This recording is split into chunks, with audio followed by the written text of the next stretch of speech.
Okay, we are here. We are live with some more Minecraft Co-op Survival with Bridget. I stole it because you were going to say something other than your name. Ha ha What ha. if I was gonna say my name this time? Oh, what's your name? rackmc100. No! So last time we spent a bunch of time working on the sheep farm. That was like the primary thing. We had to go out and get some sandstone because we're kind of making it look all pretty and whatnot. I did do a little bit of AFKing off stream, maybe an hour or two. I'm not sure exactly, but so we'll get some items there. I think I'm going to start off real quick. We don't have very much birch wood. I might go plant some birch saplings, and then we can keep working on the sheep farm, making that look all pretty and doing any terraforming and the likes. Also, you did leave a random boat in our base. Oh yeah, that was from the Enderman. I was trying to get Okay. you. You're trying to get me with the boat? Yeah. Also, what do we do now? Well, we got to work on the sheep stuff in a second. I thought we were already done with the sheep stuff. I think there's a little bit more we could do with it, if I'm not mistaken. I'll take a look in a second. Let me just go plant the birch stuff. I think there's like a tiny bit. Oh, we probably need to make this all dirt instead of. Yeah, I think there's some terraforming. Oh, we also have to. Yeah, we just have to fix the terraforming because we did have to. Kind of. If there's anything else we want to add to the design of the area.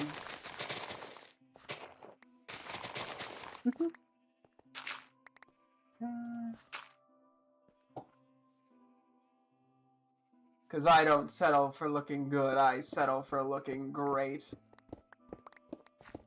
So true. And you do look great.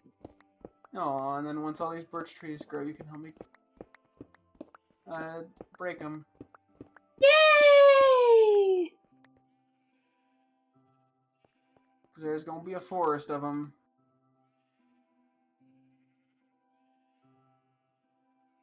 As in, I brought literally a stack of saplings, and I'm planting all of them.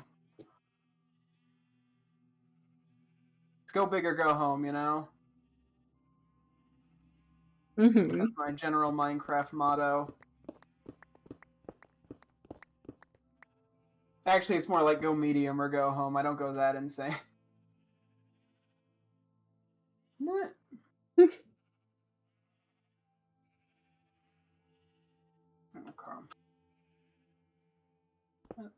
What's going on over here? Let me take a look. See what we're dealing with. Where are you? Oh, you're going from that direction. I see. Yeah, that's where I planted all the saplings. Ooh, okay. Sorry, I'm just trying to fix it because we did have to push back 2 on the sides. I also just realized I probably don't have to do it here. Crap, do you have just normal stone? No, there might be some in the chest. Can you grab some? Because we need to put some down. Yep, I got some. Oh, can you bring it over here real quick? There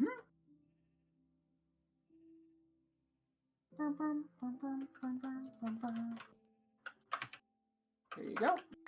Thank you. Oh yeah, and at some point we need to recolor a couple of the sheep that got away.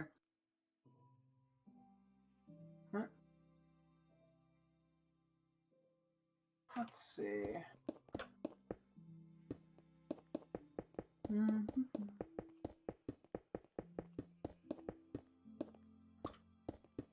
I was thinking of trying to build some sort of something or other above them. Let me see. Let's get some experimentation going. Where did we put all the sandstone? I'm gonna find it. There it is.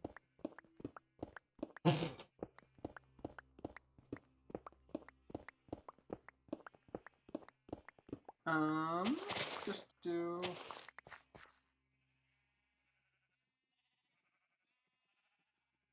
a little bit of that.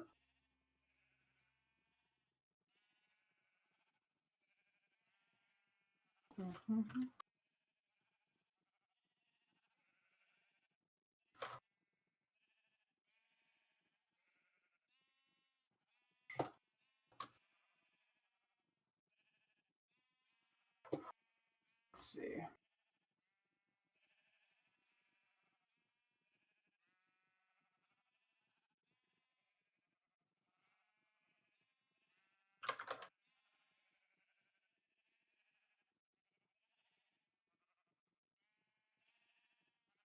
Wait a minute. Okay, let's do.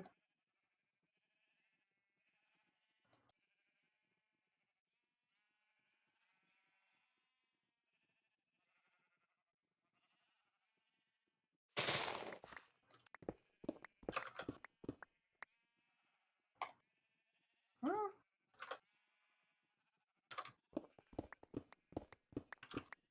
Let's.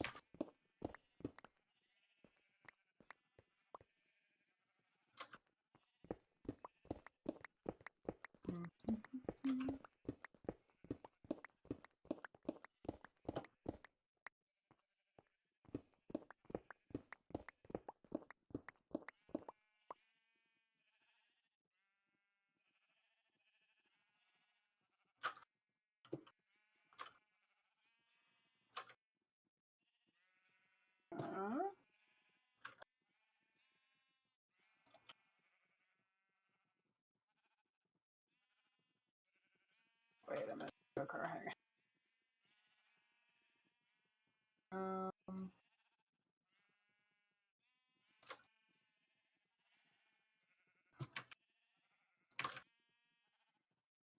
Is there only 2 stairs?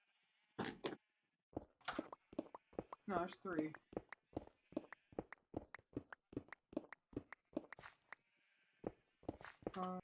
Wait.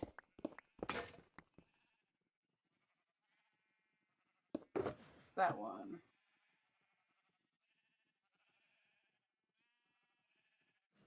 You know, just for you, I'll use my silk touch pick just to get you some normal stone as well before the non-mending one breaks. Okay.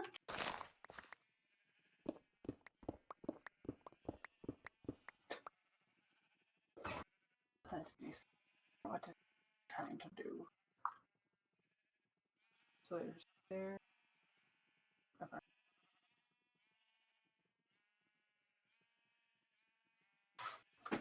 I'm bad at gauging this. What are you doing up there? Trying to see if I wanted to add some sort of fanciness. Ooh. Alright, I just gotta check something real quick.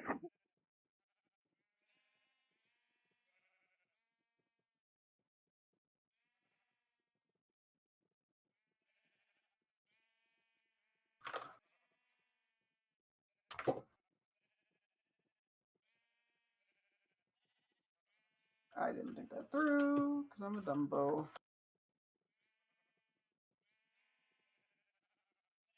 And then this. Yeah. Oh, crap.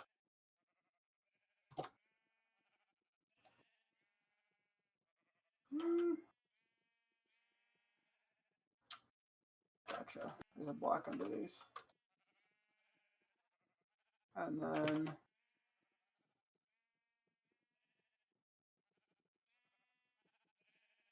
Wait. That. Shit.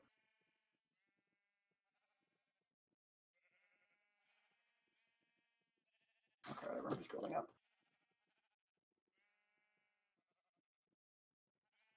There we go.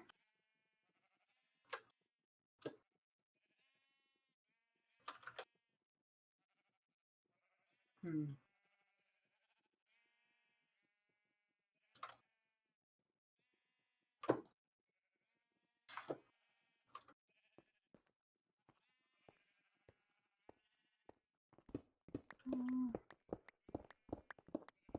Yay.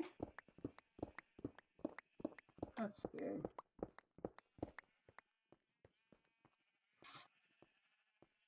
That doesn't look that good. Idea, interesting, execution. Yuck, yuck, no, no. Huh.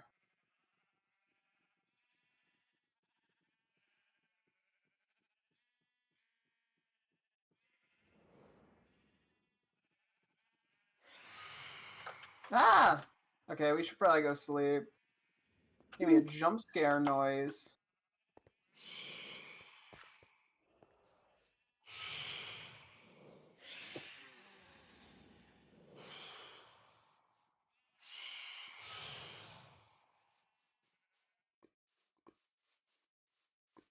I get him? Did I win? Okay, I'm gonna go sleep. Me too. Oh, I think you're already beating me. Because I'm so fast. Oh, I slept in your bed. Oops. Well, there we go. Sorry for stealing Shark 4. It won't happen again. I stole Shark 4 by accident. I slept in your bed.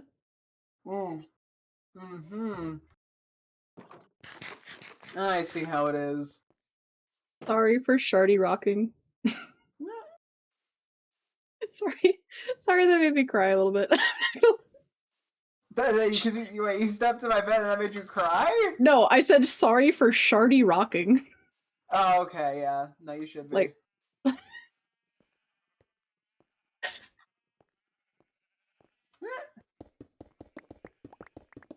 on. Okay, I gotta work on this a little bit. I like the idea. oh man, the haste made it so fast. I miss it. I know, yeah. So we need 600 beacons everywhere. True. We didn't.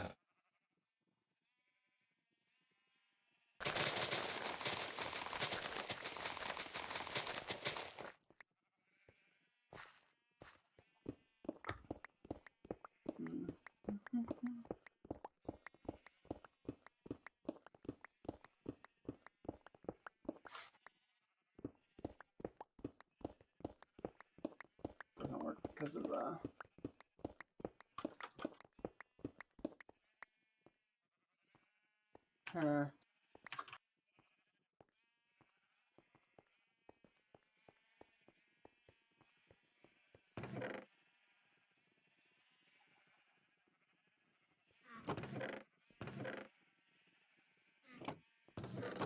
Just real quick.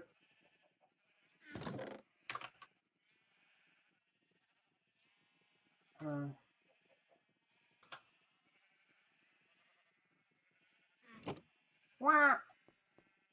Ooh. You making a little thing. Huh? Oh. Man. Oh, it doesn't work. Well, kind of work. Do you think this is a good incline? Should I start replacing stuff with dirt or maybe like up to you. Up to you. What do you think? You're in charge of that.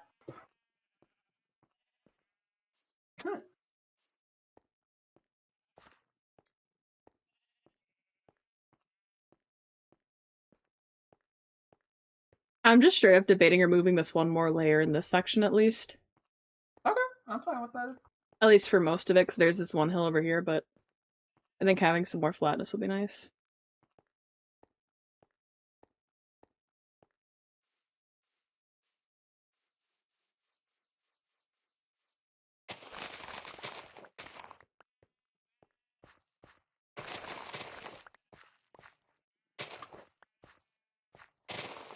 I like the idea of this.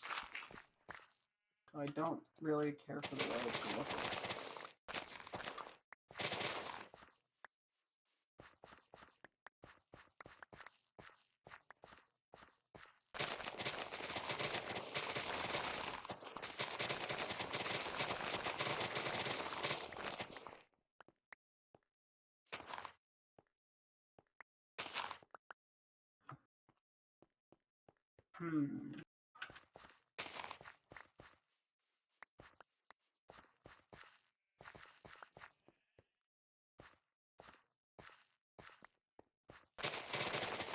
I think what I'll do is I'll start with like a mainly flat area, and then I might add like a little bit of hilling based on what I feel seems right.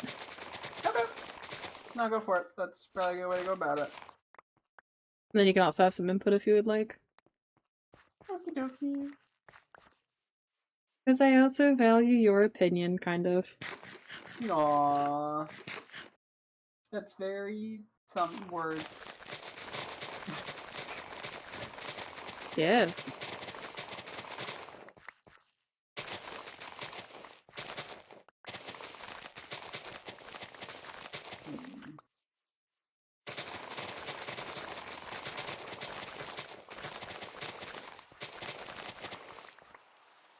Ooh, this is darker rain. You know what that means? It's gonna thunder and lightning. Very, very frightening. Oh no. Skeleton horse.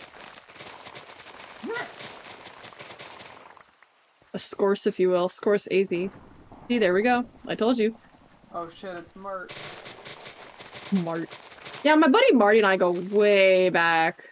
Back when we made the Godfather Part 2.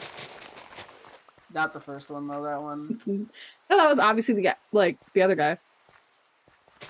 What's his Yeah. name? Score.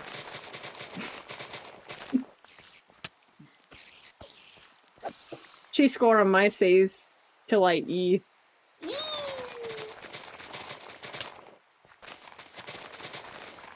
Who attacks me? Skellington, you mean nothing to me. Sorry. How could you? Monsto.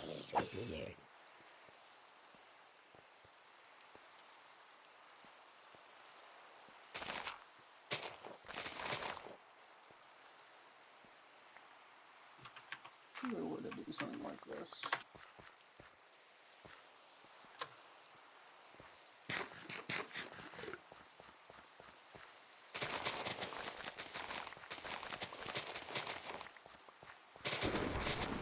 It's nice knowing you, random ass zombie. I'm gonna go heal my shovel real quick. Go for it.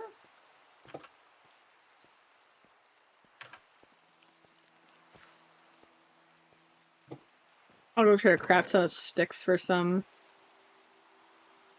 whatchamacallums.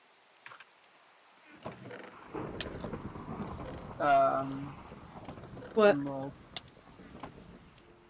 What? Emerald, yeah. You were saying for whatchamacallit? Yeah. I was trading sticks for emeralds. Yep.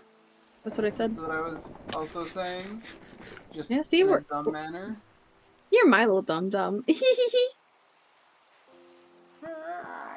This is the part where you say hee wheelie! Really? No, not really. Wheelie. Jesus Christ, Zach, we have a full double chest. Do you see this? Oh yeah, you should, you could use some of those. Unfortunately, we only have one sticks trader. Because I didn't account for the bamboo farm when I was doing it. Mm-hmm. So, do what you will with that info.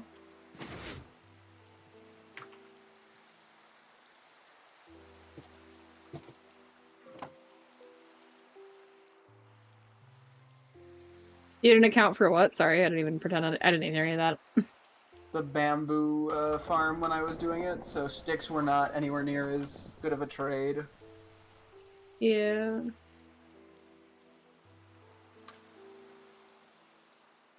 You guys go the fuck away? Damn. They all up on my booty.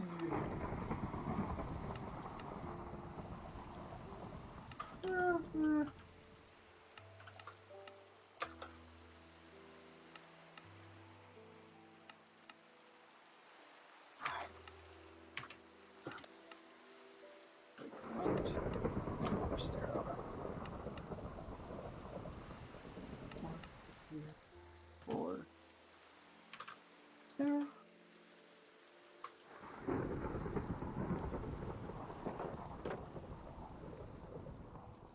Controversially, I think thunderstorms are very calming. In real life or in Minecraft or both? Both. Yeah, I don't care for them. I know some people do. Like you. Yeah. I'm too much of an angsty boy.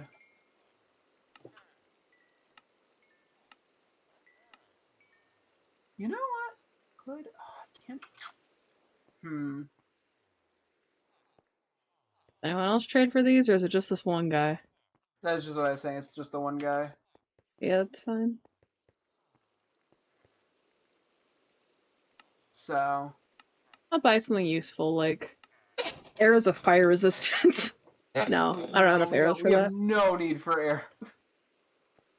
How about I use these emeralds for something great, like... I mean, we could always do more with, like, lapis. We have 2 uses for that. Hmm.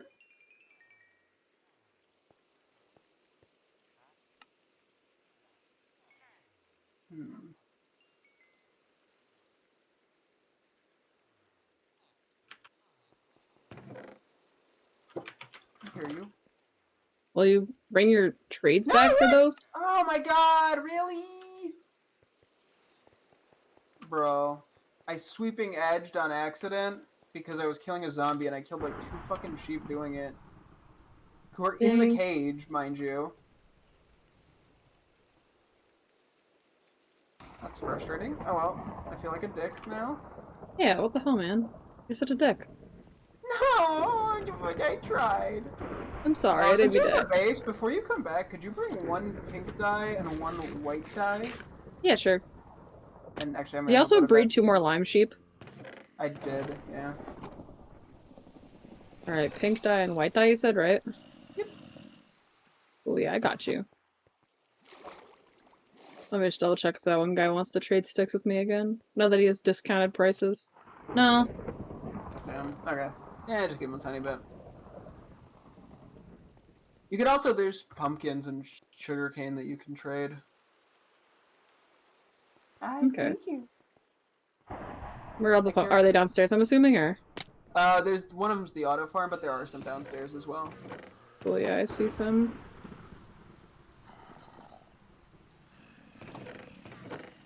Like, Jesus Christ, we have so much sugarcane. yeah. AFKing. Yeah, I wonder. Maybe I can make a bunch of Fletchers in like where all the book guys are or something.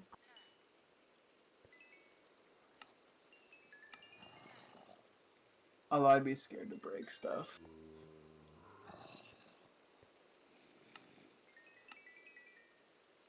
Yeah, no, we end up getting so much damn sugarcane. Mm-hmm. Will you sleep real quick? Just give me 1 second.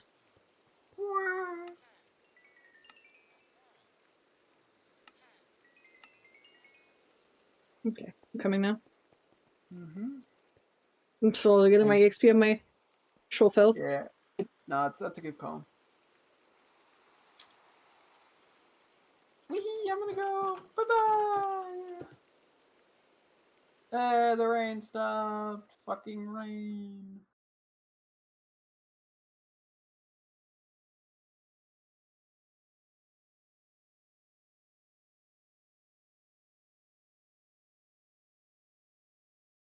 Huh.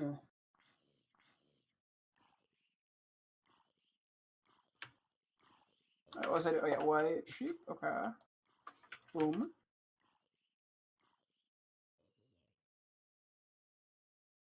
Boom. Okay. Our sheepy EPs are in order. Sheepy heepy! Which one of you takes sugarcane? Paper. It's Oh, all the they take. librarians. Oh, I have to do paper. My bad. Let me go to that real quick. Show me a crafting table. Yank. Paper.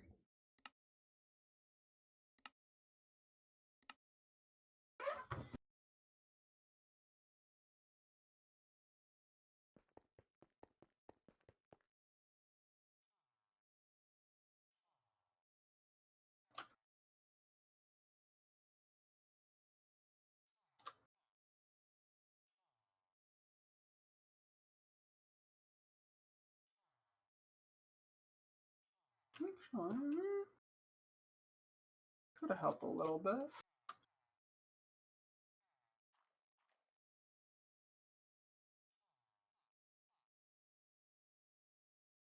In terms of, Wait, you guys probably gotta come back. Trade this back. Hold on. Oh wow. Oh, let me go trade some paper then.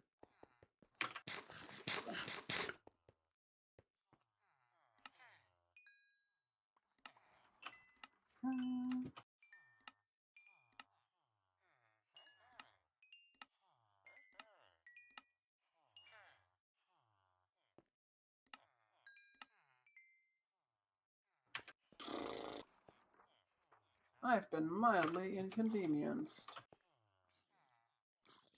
Now I'm gonna have a mental breakdown.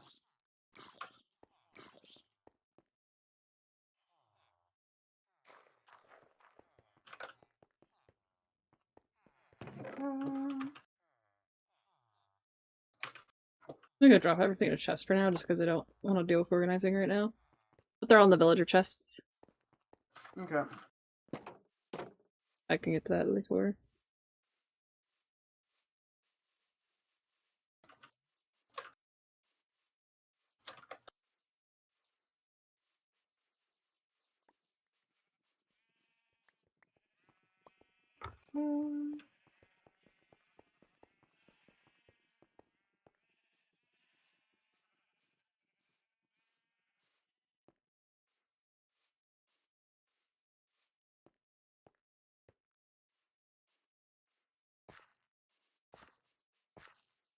Why do we keep coming to this side? Beep boop. Beep boop. Beep boop. Boop boop. Psht, beep boop. Boop boop. Out of curiosity, how does this look? What do you mean I am wrong? On a dance something.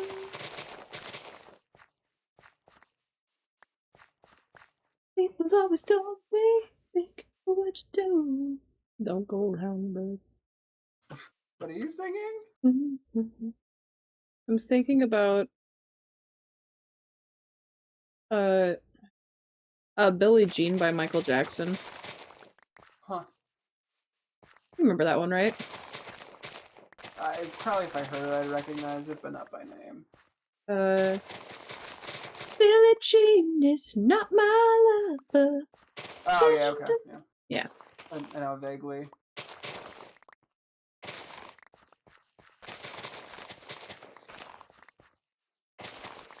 Oh, yes, I have heard of music in my life.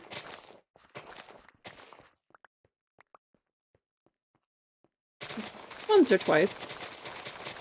Yeah, which, hey, you take the small wins. When you're a gamer, that's all you can handle.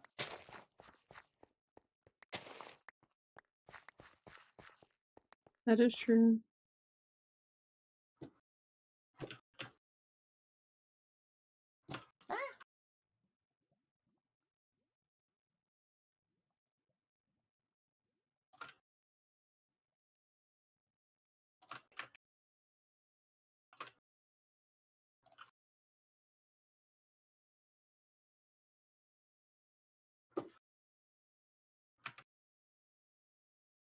No.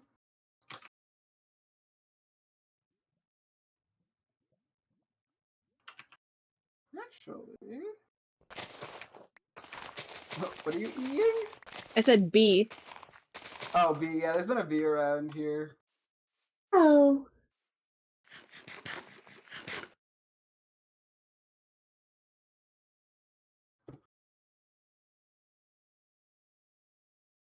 Honestly, that's kind of an interesting look. I think we can make this work.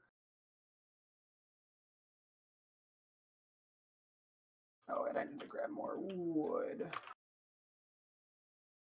And I need to dump off some random shit that I picked up from mobs.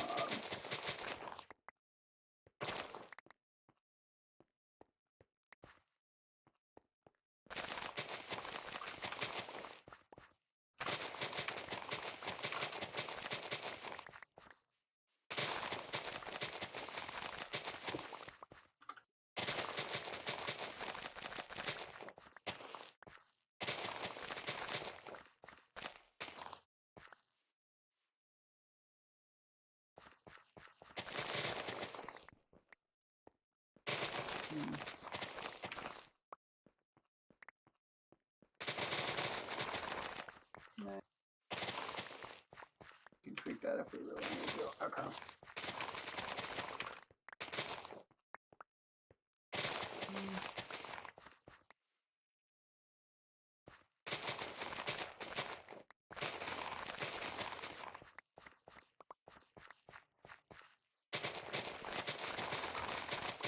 I'll make that.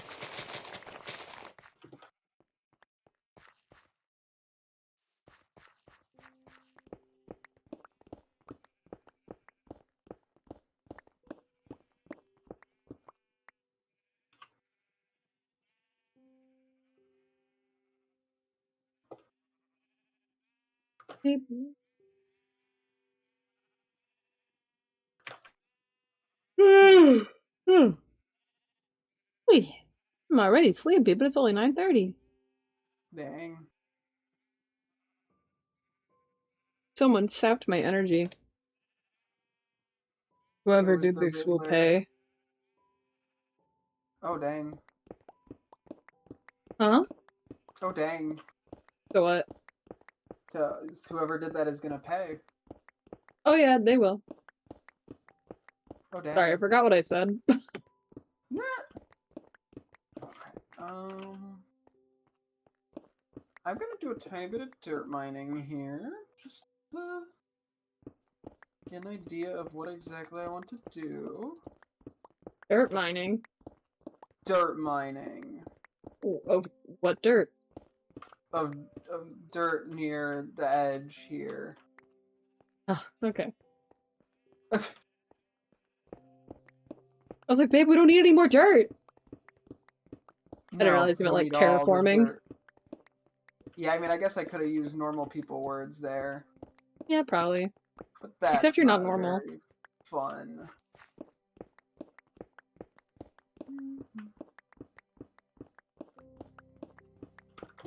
Let's push this back more.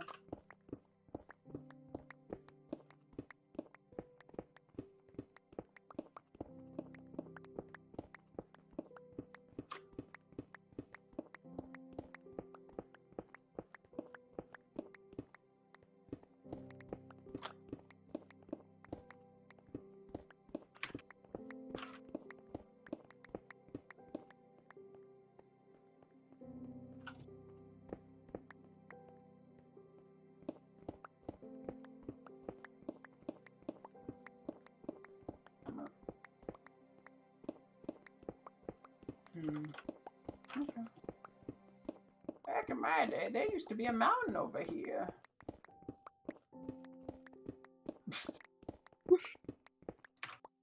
Back in my day, it was night. Oh shit! Honestly, the way you said "oh shit," my first thought was you were gonna say "thank you for the follow." Nah!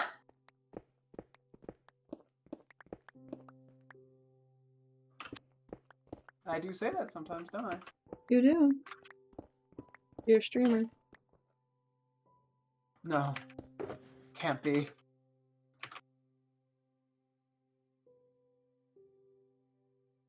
What would my mother think of this? What would your nether think of this? Mother.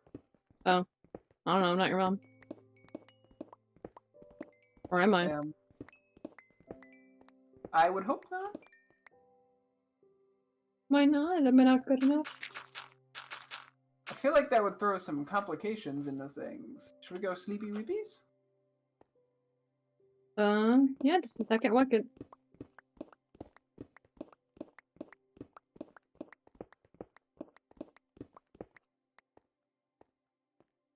Coming there? Okay.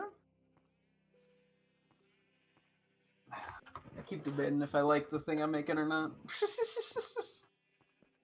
Well, looks decent from a distance. But absolute worst case, we hate it and we tear it down.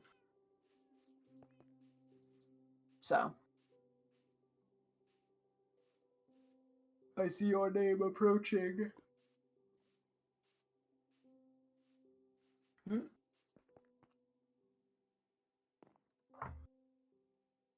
Were you reading the chart 4? Part 4. The girl, you're the sharp for me. Aww. You're right. I'm a great lover. You're a sharder, not a lover. I'm a sharder, not a lover. Yeah. Or am I?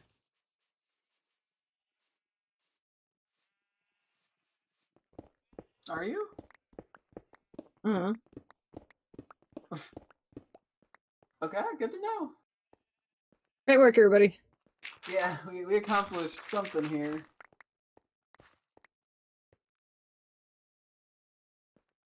Yeah, I'm going to just put some stuff away. Yep, I see your hooray. clutter down.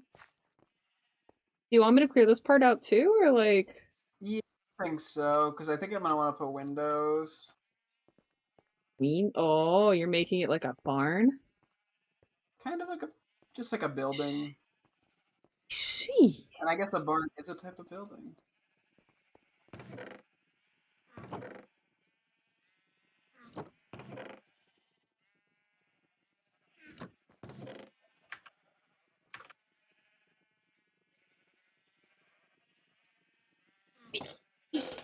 Oh, wow.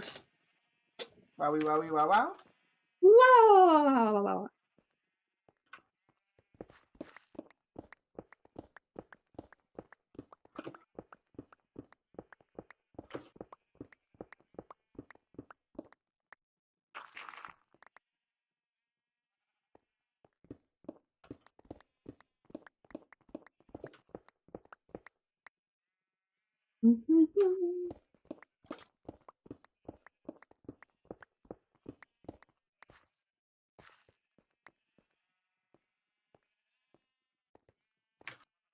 Wait, I did not think that through very well. Oh well.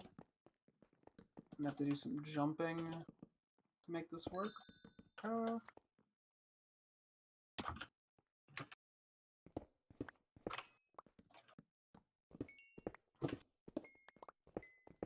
Yeah, get that coal. A great source of mending. Not honestly, it is a very solid source of it.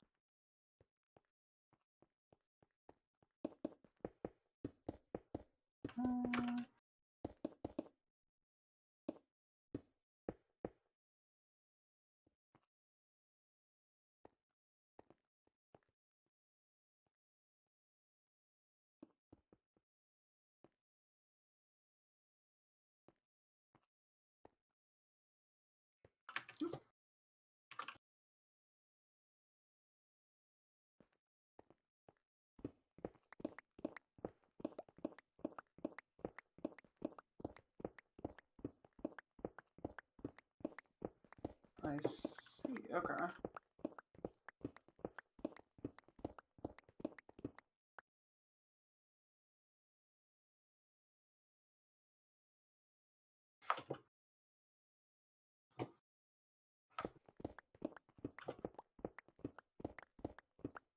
Get out of here, leaves.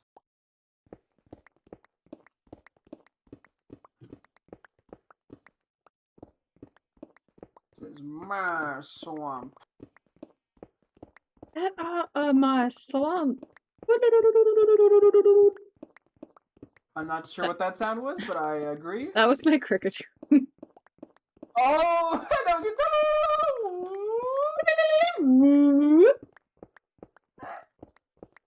Let's try to do evil cricketoon. Evil cricketoon, yes. Yeah, my evil cricketoon. The way you crick my tunes. Yes. Yes. Or should I say no? I don't know. Should you? Hmm. Hell if I know. I only work here.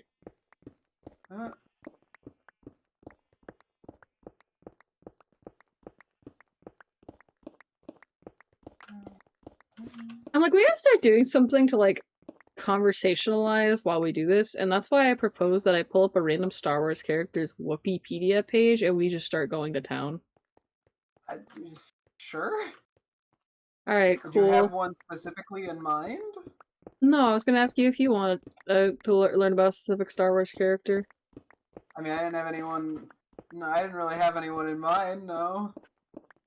You know, any characters you want to learn about? No. That's so awesome. I'm going to look up incredibly obscure Star Wars characters now. Okay. Most obscure Star Wars character. We're going to screenrant.com first, because we're gonna read an article about the most obscure characters.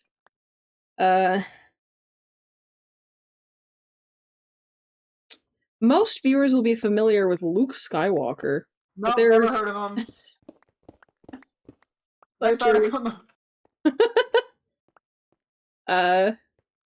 Let's see. But then they have But there have been so many obscure Star Wars characters who have had a massive impact on the galaxy as well. Viewers were introduced to the Star Wars galaxy back in 1977. Liar. Star Wars is gonna be 50 years old in 3 years. Just know that. Aw, damn, I'm that old. I know. I'm old.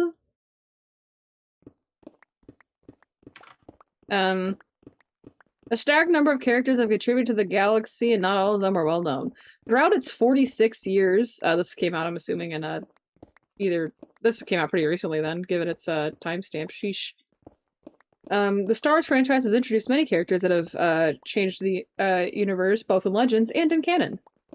Wow, some of these characters are very well known, like Luke Skywalker. Or Anakin Skywalker. Or Rey Skywalker. Or Shmi Skywalker. Wait, they put Rey in there? No, I'm just making up names. They didn't name anybody in that sentence. I just started fucking saying.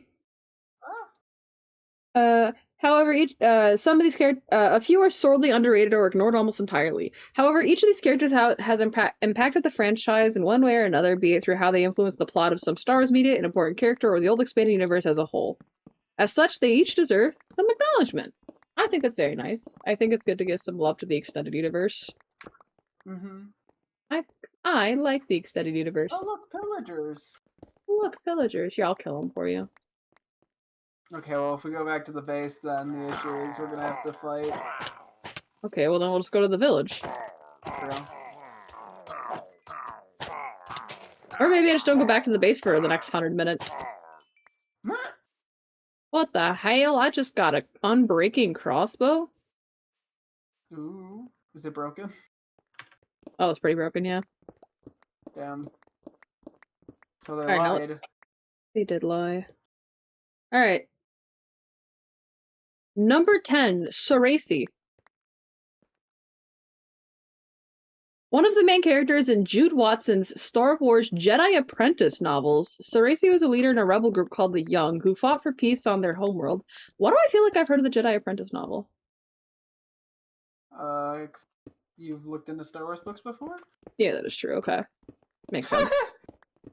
Did not use my head there. The Young took a stand against their own parents to end the bloody war between the Melita and the Dawn. The Don? Like, Family Guy the Don? Who wants to send his regards? No, like non, but with a D. Okay, sure, whatever they say. Somehow I've confused you more, and I'm sorry. I lied, I'm not sorry. A young Obi-Wan Kenobi and Jedi Master Qui-Gon Jinn meet Ceresi. Oh, that's why I know it, because I think I've heard about that this was a book with Obi-Wan and Qui-Gon. They meet Ceresi when they visited the planet Melita/Dawn to find a Jedi Master who had gone missing on the planet. Wow. Ooh. Obi-Wan became infatuated with Ceresi. That's right! That's why I know about this book! I feel like I read one of the books in this series in 8th grade, and it just did not stick at all. Not the fault of the book, just the fault of reading in general. Nice. Honestly, the building's looking pretty nice. You're making it pretty nifty. Nifty, yippee.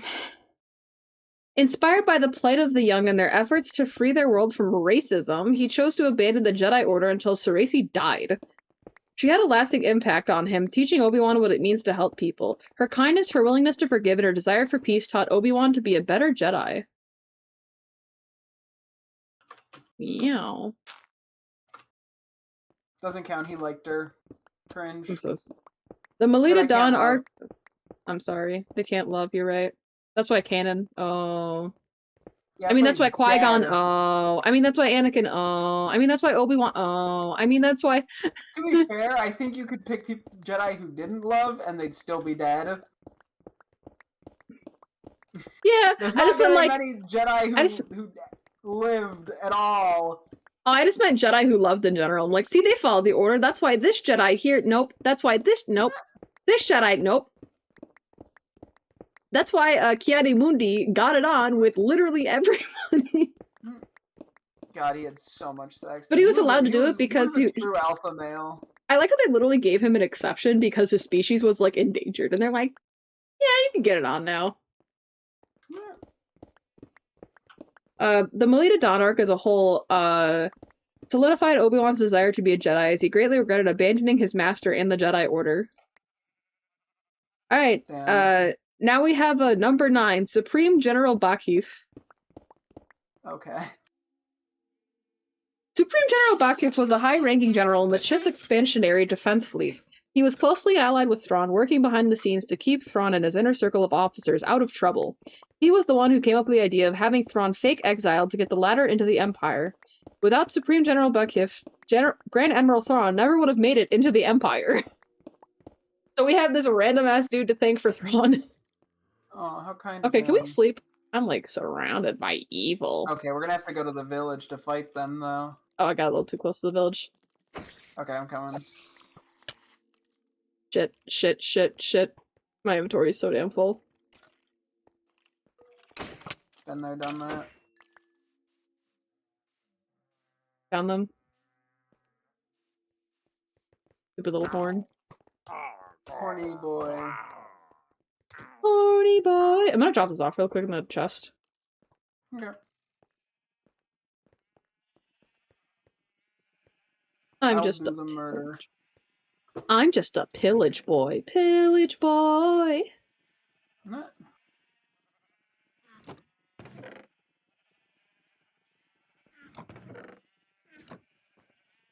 I'm Well, if you coming. need to trade some sticks, you'll get a discount now. Woo!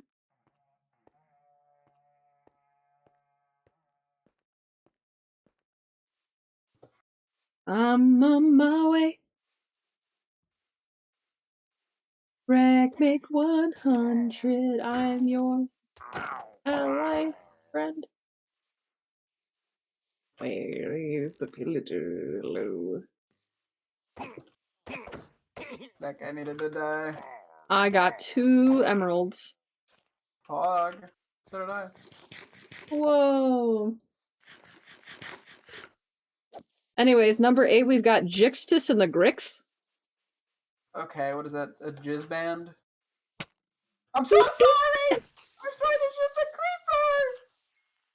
He shot me.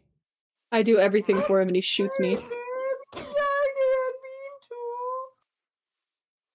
What they always say. But I did get that satisfying ding sound effect.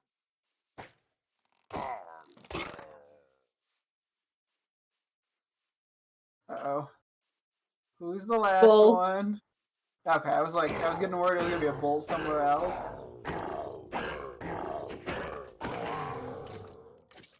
And that he had somehow gotten into the village and was murdering everything.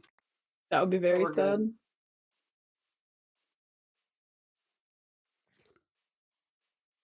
What are creepers in the mine? Tonight at night.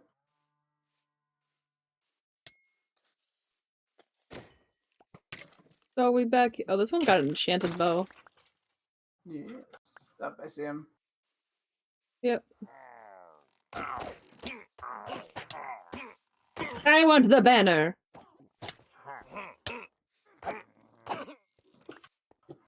Taking out the witch army real quickly. Oh, hi. Go on. Oh no, babe, they're on me! Wait, can we punch him to the... Wait. The golem got the... I punched him down the hole and the golem just... Yeah, I just did that with the other guy too. Did you see that? I like flew him into the golem and the golem just went, what how?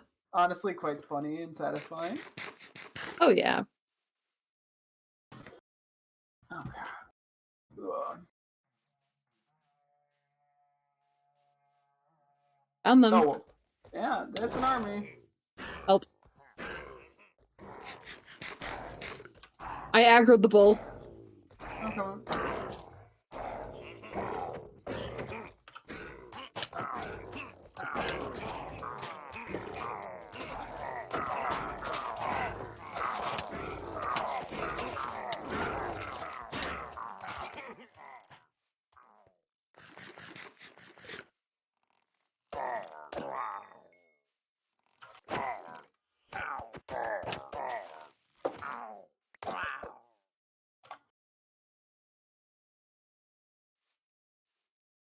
Oh, there he is. Did you get the totem? Nice. Mm-hmm.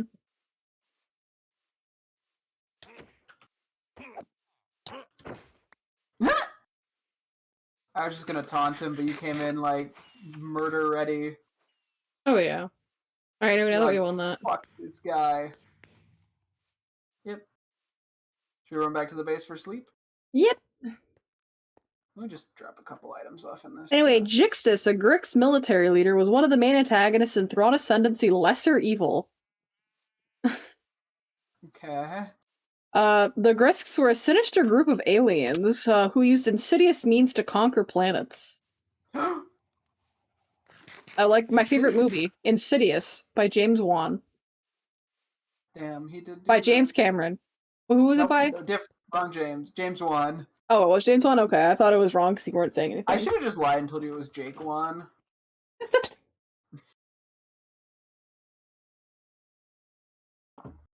We do a little trolling. Speaking of trolling, they would use other conquered alien races and allies to sow seeds of discourse among peoples and incite civil wars. Oh, how fun. When the planet... Go ahead. How cute. Mm-hmm. When the planetary inhabitants had weakened themselves enough through war, the Grisks would swoop in and take over. They took over many planets and star systems this way. It was the Grisks' subtle attack on the Chiss ascendancy that led Thrawn to seek help in the form of the Empire. How is Jocasta Nu number 7? Everybody remembers her. I'm sure a lot of people recognize her, but I don't think a lot of people really remember her. Jocasta Nu was a Jedi Master who served as Chief Librarian for the Jedi Archives on Coruscant. Excuse me, sorry. You are excused. Nu had access to all the knowledge and artifacts that the Jedi had collected. She controlled access to the restricted areas of the archives, including the section that contained Sith holocrons. Although Jocasta Nu wasn't particularly proficient with a lightsaber, she somehow survived Order 66 and subsequently gathered resources in the hopes of creating a secret Jedi Order school along with Gar, her assistant. She later broke into the Jedi Grand Temple on Coruscant, hoping to steal a holocron from the Jedi archives that held a list of Force-sensitive children. While she succeeded in obtaining the holocron, she was discovered by Darth Vader himself. Jocasta Nu was killed by Vader, but not before she had manipulated him, destroying the holocron, denying Palpatine his prize. Decades later, the information Jocasta Nu had secretly preserved was discovered by Luke Skywalker, who used it to build his new Jedi Order. Without Madame Jocasta Nu, Luke's Jedi knowledge would have been severely lacking. Without Jocasta Nu's sacrifice, hundreds of years of precious Jedi knowledge would have been lost, and countless younglings would have been captured by the Empire. Speaking of Jocasta Nu's assistant Gar, number 6, Gar. Okay, now we're getting into foreign territory again. Jocasta was the assistant to Madame Jocasta Nu. After her death, he guarded the cave where the two had hidden. Okay, based on the picture, I'm wondering if this is one of like the. I wonder if this is the Grand Inquisitor from the beginning of whatchamacallit? Rebels. If you remember him. Just based on the art, unless that's just one of the characters that was in this. After her death, he guarded the cave. When he was too old to care for the artifacts, he blew up. Oh, never mind. I guess. No, he wasn't the Grand Inquisitor. I think I might have. No, I'm looking this up. Gar Star Wars. What did he look like? Was he just a normal ass dude? Oh, that's Gar Saxon. I don't think Gar Saxon was the one. But if I look up Jocasta Nu.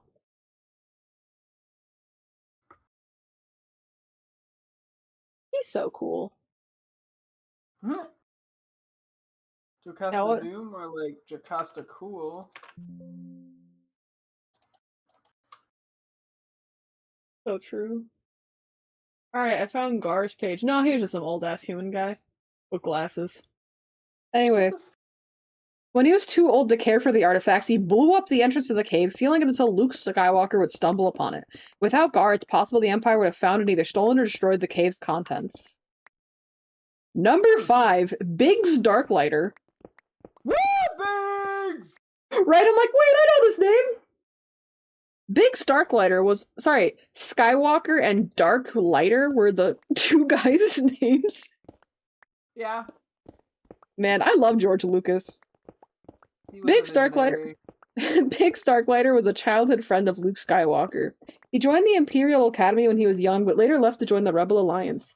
He was an ace pilot in the Battle of Yavin, tragically losing his life in the fight. While a minor character, Biggs' efforts at the Battle of Yavin, along with every other pilot who fought bravely at Yavin 4, helped pave the way for the ultimate fall of the Empire. Good for him. I love Biggs. God, what a true. He really was guy. Biggs. Oh, then we've got Nian Numb. Nunba? Nian Numb. Sorry, Nian Nunb. NienNunb. Those are two different words. Nian Nunb. Stupid ass name. Nian Numb was a Rebel Alliance pilot who. I'm just gonna call him Neen. Sorry, no, I guess they call him Nunb. They chose the objectively harder name to pronounce. Nunb. Nian Nunb was a Rebel Alliance pilot who joined Lando Calrissian in the cockpit of the Millennium Falcon during the Battle of Endor. Without Nunb's skill, it's possible Lando couldn't have made the crucial final shot, destroying the second Death Star. Nian Nunb later joined the Resistance and fought at the Battle of Excelgor, tragically dying aboard the Tantive 4. Nunb doesn't get enough recognition for the important part he played in overthrowing two oppressive dictatorships run by a Sith Lord. Because nobody fucking cares. No, ain't no shot at number 3 they've got this dude. Dexter Jetster? He's not obscure. I think it's another case where people know who he is, but they don't know much about him. I think. I can't wait for this to just give absolutely nothing about him. Yeah, basically. Literally nothing. Just everything we learned about him in the movie. The owner of Dex's Diner, Dexter Jetster, a male basilisk, had a colorful history as a prospector who worked for the pirate queen Maz Kanata during the High Republic era. Oh. Dex became friend. I actually didn't know about him. Wait, what? Huh. Maz? That was kind of false. Maz is she helps Rey in Force Awakens. The fuck? Yeah, wait, what? Yeah. I didn't know she was around in the fucking. She seemed to know stuff about the Jedi. I didn't know she was like part of the Old Republic. How old are some of these people? I don't know. I didn't realize she was part of the High Republic. Yeah, that's crazy. Okay. I didn't even know she was a pirate queen. Yeah, I didn't. Yeah, she was some random ass lady. Huh. I was like, why do I know the name Maz Kanata? This was weird. Anyway, Dex became friends with Obi-Wan Kenobi and helped him to identify the poisoned dart using the assassination attempt on Padme Amidala as a being of Kaminoan origin. Without Dex's information, Obi-Wan wouldn't have come across the Kaminoans and learned of Master Sifo Dyas and the Clone Army. I like to believe that Sifo Dyas is the Jedi equivalent of Sifo Dyas nuts. I mean, it practically is. Because they're like, who? It turns out it was just fucking like Count Dooku. Who's Sifo Dyas? Sifo Dyas nuts. Ah, got him. Oh, I didn't try yellow. Did I?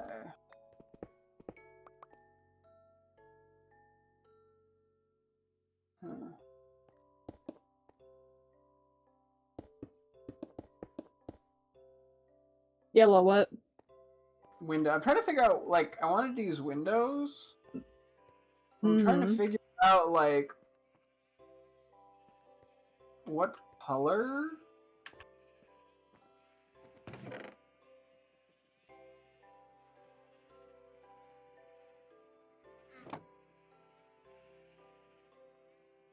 It's a bit of a struggle out here.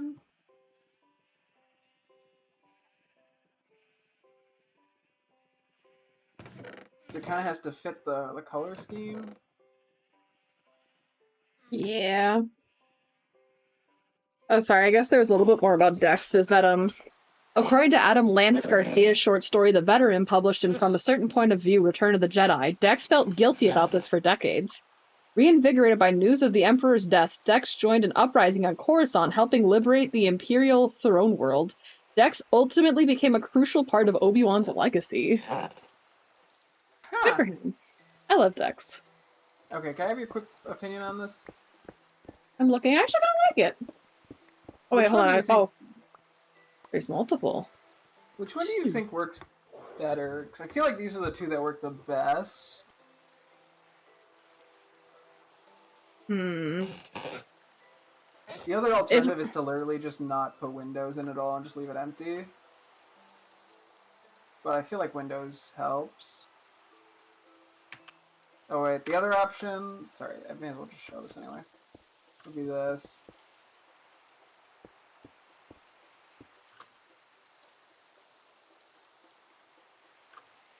I mean, obviously the clear panes will be a classic, but I feel like if between the two colors, I'm kind of leaning toward the orange. Okay. They're both just slightly off, and I kind of wish there was like a middle ground, but Yeah. Yeah, neither of them are like perfect fits is the issue. yeah. Hmm.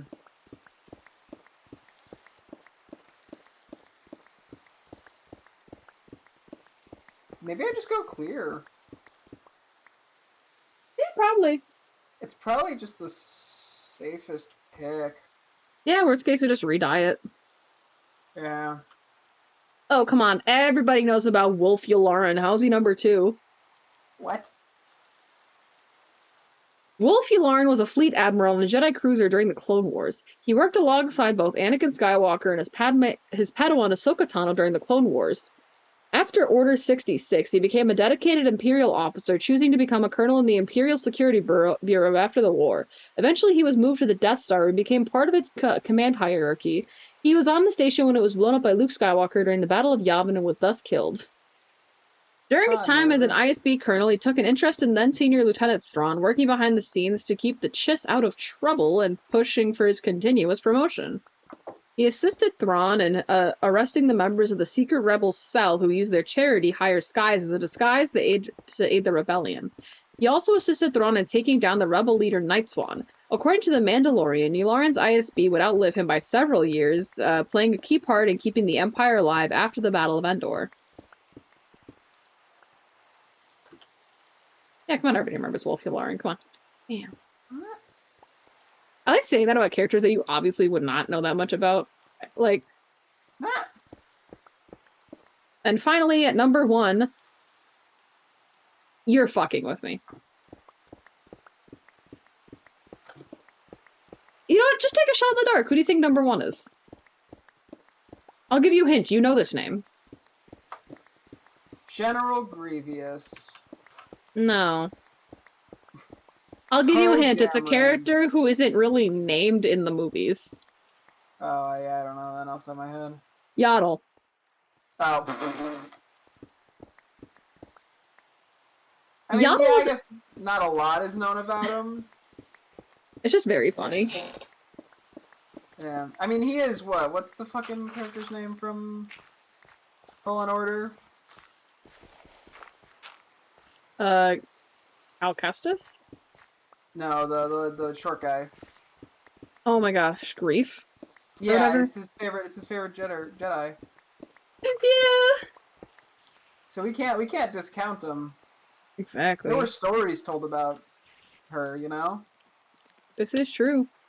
Fighter, my business. So true.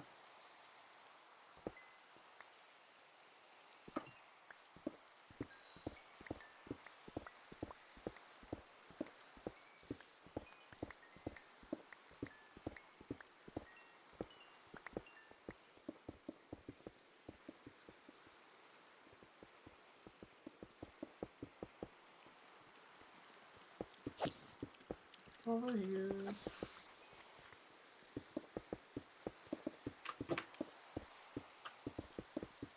No more accidental deaths, please.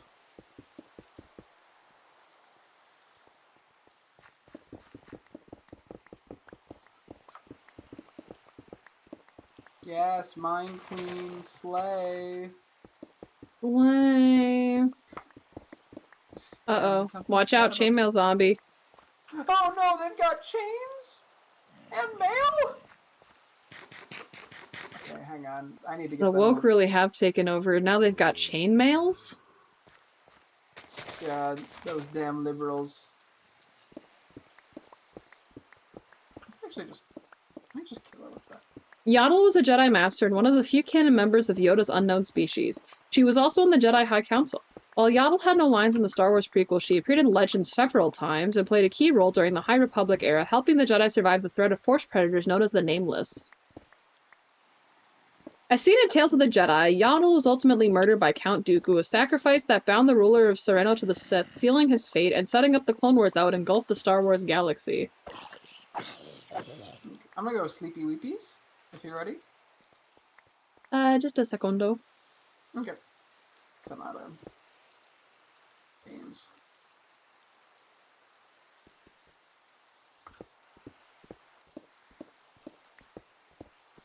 Mining out an ore real quick. Mm-hmm.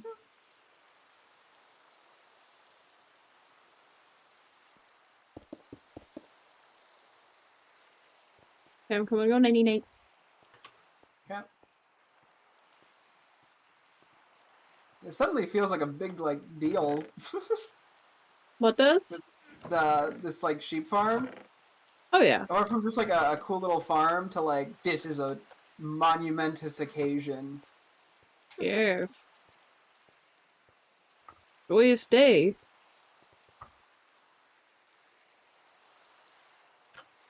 Yeah.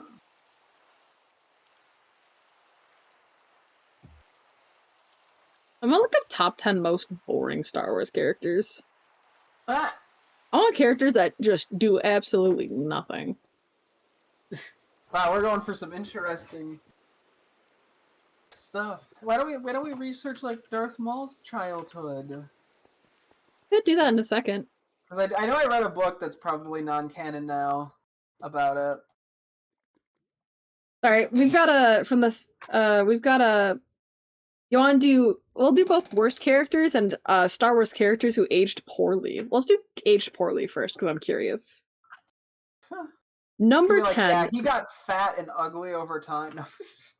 Rose quickly became irrelevant at number 10. Honestly, I Yeah. do kind of agree, and I think it's because the writers got scared because the fans were like, "How dare you put a woman?" To be How? fair, it was a woman. That was a woman. You're right. I should have known better.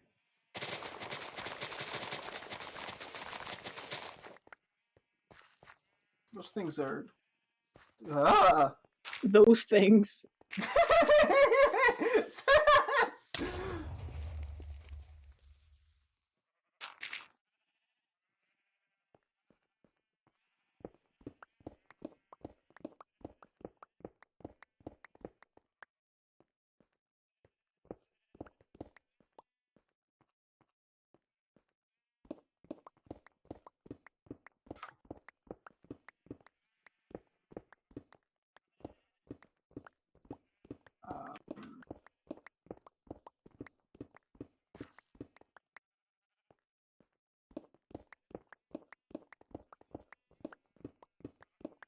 Hello, the lime sheepies.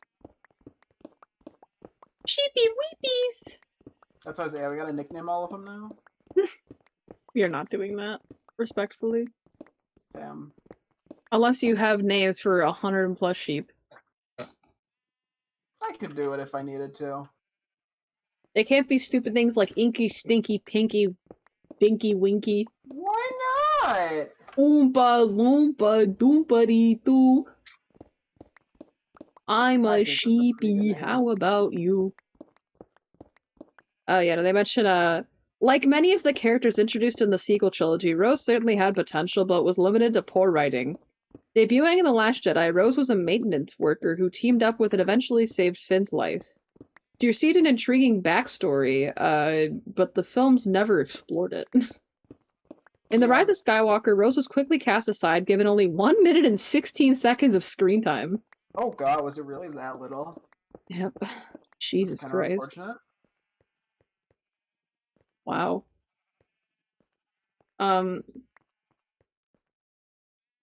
It would appear the writers didn't have a plan for her, and Rose sadly became little more than a throwaway side character and rumored love interest for Finn. Speaking of, number 9, Finn is full of wasted potential. Finn arguably became one of one of the biggest misses in Star Wars history. Which, honestly, I kind of have to agree with. I feel like they completely just missed the mark on giving him an interesting character arc. Yeah. He just had such a cool potential. I truly think for sure. Yeah, he they could have dropped been the ball. 100%. To be fair, they dropped the ball on, like, every... Oh, yeah. Maybe not every, but a lot of them. Originally marketed as the main character of the sequel trilogy, Finn had an incredible, interesting backstory set up in The Force Awakens. A stormtrooper was possibly a Jedi. He escaped the First Order and joined the Resistance. While he had all the makings of a captivating protagonist, Finn didn't live up to it beyond the first film of the sequel trilogy. With Rey taking over as the main character, Finn's entire Force arc faded into the background, and the trilogy relegated him to an annoying side character. I don't know if I'd call him annoying, but I do kind of agree they did just kind of go, oops. Yeah, he became a side character. 100%. They were just like, well, that's all we need to do for Finn. Adios. Yeah. But yeah, I think the issue with the premise is, you know damn well Disney was not going to be ballsy enough to do something actually interesting. Oh my god, no. There was too much nuance in Finn's story. Because we would be able to explore fun topics such as, what if more stormtroopers are just like Finn? How many are out there? You know, like, are we able to change stormtroopers programming knowing that they're brainwashed into becoming stormtroopers like the clone troopers were? Although, yeah, they're less intense, I would say. Oh yeah, no. I mean, it definitely wasn't as intense, but it just like it brings up an interesting question of like, yeah, like, are we killing people who are essentially innocent? You know what I mean? Yeah. They just didn't want to explore that because they would actually have to have some nuance and topic of war. Yeah. Instead of just good guy versus bad guy. Yeah. Then we also have number 8, Arinda Price is as evil as they come. If you remember her, she was from Rebels. Who? Arinda Price. Governor Price. She was the lady with black hair. In Rebels. Oh, very vaguely.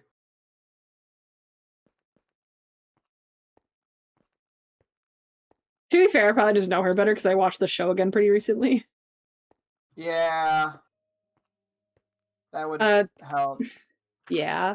They said part of the reason the Empire maintained its grasp of the galaxy for so long was due to the people who worked within it. One of the worst among them was easily Arinda Price. As an Imperial Moff, Price controlled her homeworld of Lothal, where she allowed an increase of imperialism and military force. Price proved a subtler form of evil, attempting to seize an iron-tight grip on the world and its people, and taking any opportunity that would benefit herself. She sanctioned destruction and persecution, becoming one of Star Wars' crueler characters. I think they just made her worse as in, like, she was just evil. Not worse as in poorly written for this one. Yeah, which doesn't add up. Why the fuck would you put those in the same article? Because why not? Literally watch it.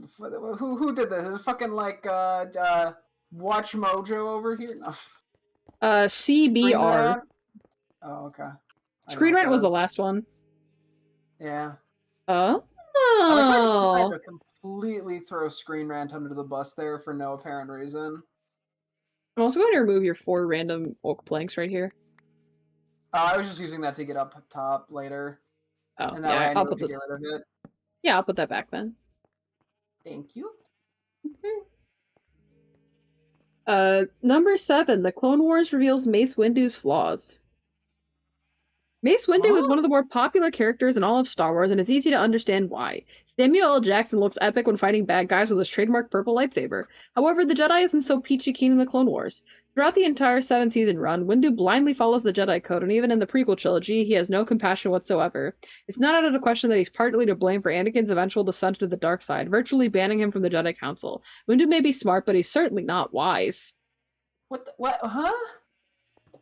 What is this article trying to say? I really don't know what they're like, they really did not define worse that well here. What do you think I should do for these last two? Because I'll probably make them the same color. Lime. Yeah, I was like lime, or do I use like light blue? Lime might actually work pretty Lime. Yeah. well. Excuse me. Ooh.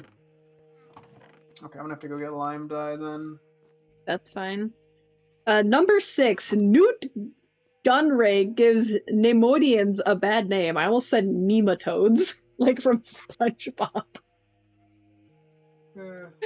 There are a lot of villains in Star Wars, and many of them are terrible people who receive well-written scenes. Newt Gunray, on the other hand, is a terribly selfish person who receives poorly written content. He's disingenuous and soon becomes a boring character. As the voice of the trade, is this person conflating disingenuous with bad writing?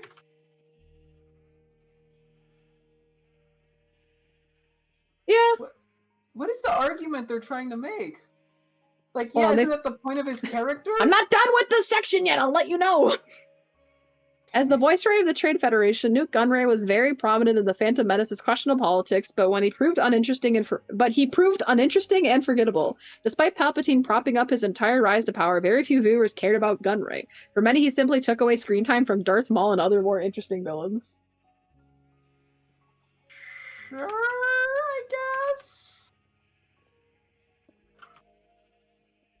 Number 5, there was never a plan for Rey. Okay, I don't like whoever wrote this list. They haven't made up their mind what this list is trying to accomplish. I'm already mad because I scrolled ahead and saw number 4 and it's making me upset. But let's read the Rey one first. Rey is a scavenger from Jakku who has a connection to the Force and eventually joins the Resistance. Oh, I just realized this is aged poorly, not the worst characters. What does that even mean? I don't know. They later in the series, nobody cared? Yeah, probably just characters who, nobody... It's either, their characters, they morally became worse over time, or just were less interesting over time. I'm getting the pattern here. But, once again, that doesn't even make sense for Mace Windu. I feel like they added so much more... Maybe not so much more depth, I think they just meant morally he's off worse, given that he was so intent on the Jedi Code or something. I think that's their argument. I don't know. That's not, consistent. Yeah! This article sucks. This article sucks. I'm going to bed. Yeah, I'm also doing that. I'm going to crabby sleep.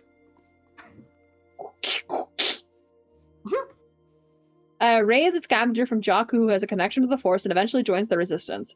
However, this potential gets squashed throughout the rest of the trilogy as it quickly becomes clear that there wasn't a set plan for her character.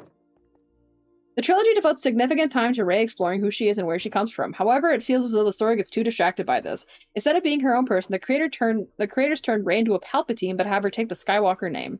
While Daisy Ridley doesn't deserve hate for the role, the character leaves much to be desired. Actually, I think the actors deserve all the hate. No, I don't. People who complain or go after the actors are pieces of shit. What? You mean it's not cool swaggerific poggers to attack people for being actors in a movie?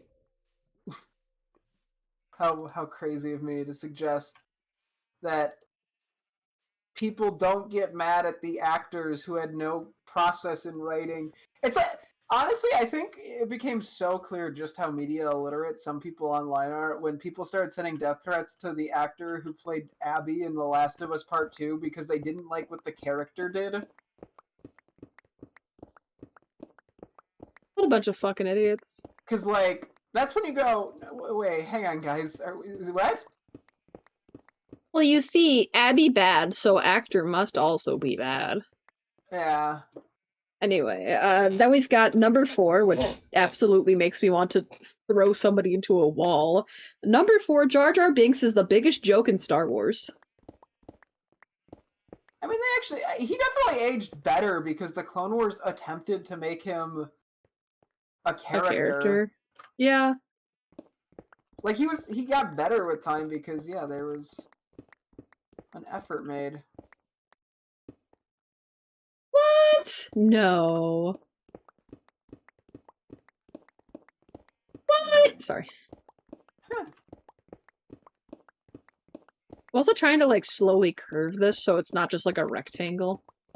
No, I get that. Yeah, it's a hard thing to do, so I could come help, you know, a little bit more as time goes on, because I think I did a pretty good job terraforming around that the The farm. zoo. Oh, the farm? The fuck, Jesus. The Why are you bamboo using farm, glass? Oh, is it for the? Are you using glass for the ceiling? some of it. Ooh. Would you want me to help you up there? I'm okay, I think. Because I'm kind of making this up as I go. Mm-hmm. And I feel bad because like I actually kind of like Jar Jar. I don't know. I feel like we shit on him too much. Oh, for sure. Like he's just chilling. Leave him alone. Yeah, yeah.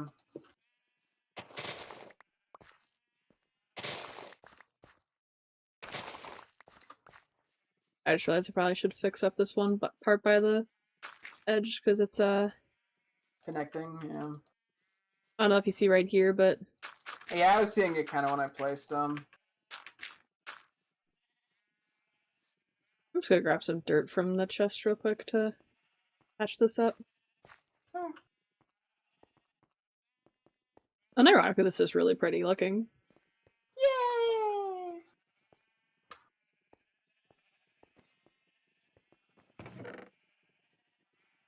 I don't know why it'd be ironically, but I digress. Known for his incredibly annoying Misa way of talking, you just hate Jar Jar for his wonderful swagger. Nothing is wrong with his way of talking. If you think his way of talking is bad, you're stupid and also wrong. And I hate you. Just remember that. I hate you if you hate Jar Jar. Damn. He's the best character. I will never not love Jar Jar Binks. You know, Jar Jar, he may. He may. Yeah, He may. I think So my point true. stands. I agree.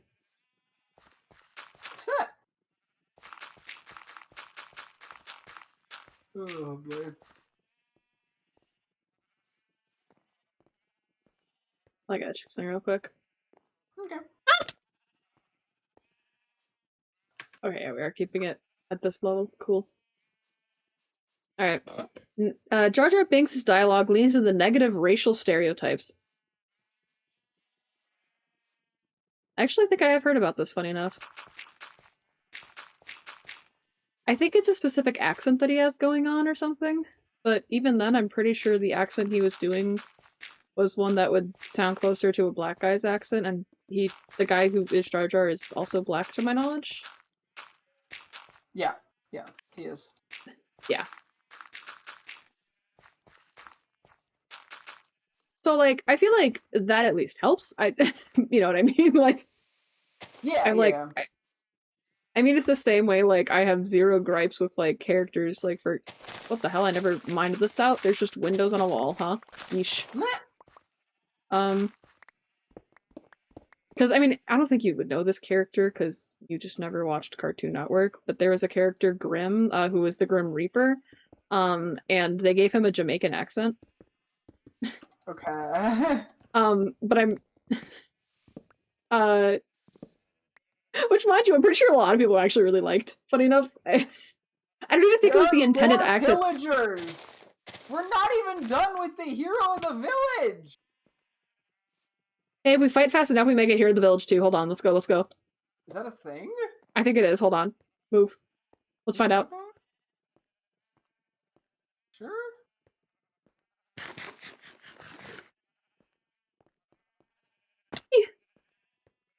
Where'd they go? Okay, I Where are have they? it. Okay, cool. Village now. I'm just gonna run to the village. Ow. Okay, I'll try to kill the rest of the villagers. Okay. I didn't think that was a thing. We got 6 minutes, so we should be fine.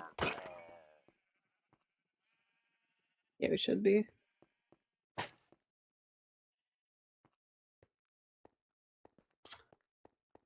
I saw an arrow shoot, and I thought it was like a skeleton or something, and I ran over and it was a chicken. I don't know where that arrow came from. That was me.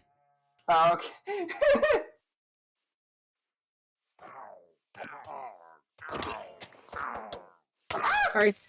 Sorry. I'm dying!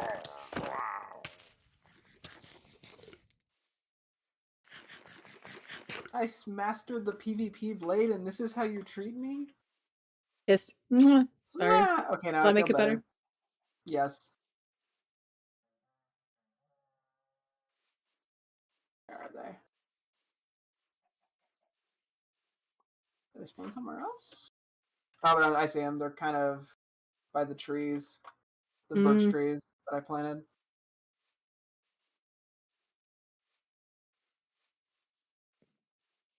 He's meant to be a comedic relief in the prequel trilogy, but he does the opposite. Yeah, he makes you unfunny.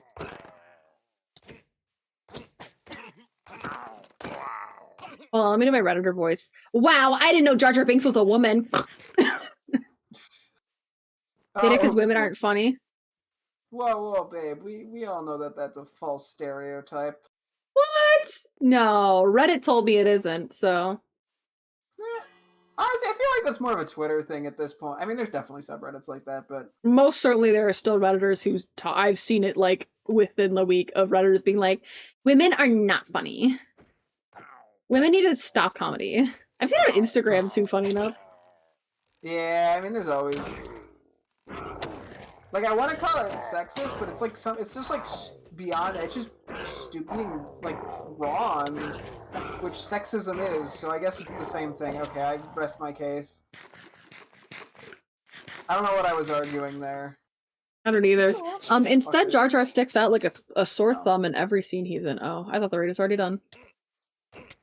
Well, there's like another wave or two still.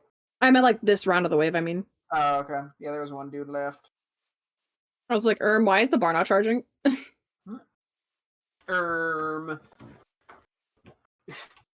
Why is the bar not charging? Up there. Excuse me, madame. But I've heard you made a Reddit funny, and I would like to DM you something delectable.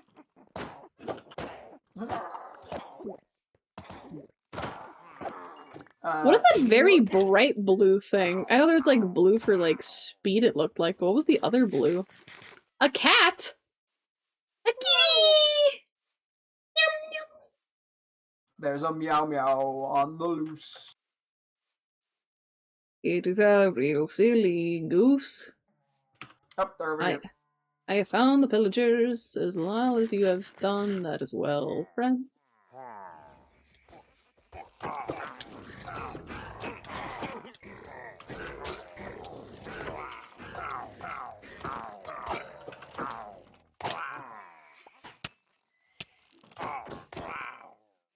I go right for the fucking hex people.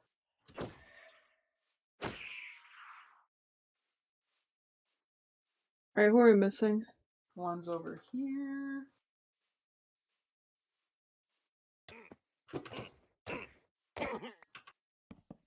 Oop. How do I place that inside of a block? I'm not sure. Found him. Get his He's ass. trying to. He was like staring at the Iron Golem, who was just staring back at him. That does not look like it's a thing. Darn.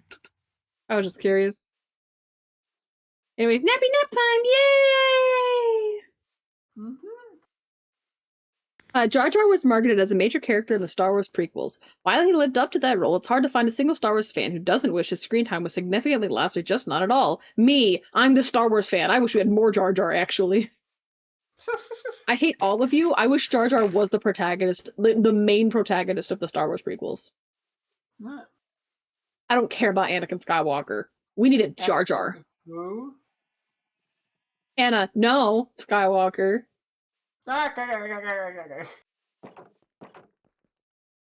Number 3, Watto is arguably the worst character in the franchise.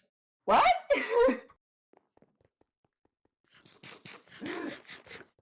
Everybody remembers Watto. Yeah, I know who Watto is. That wasn't the what I was whatting about.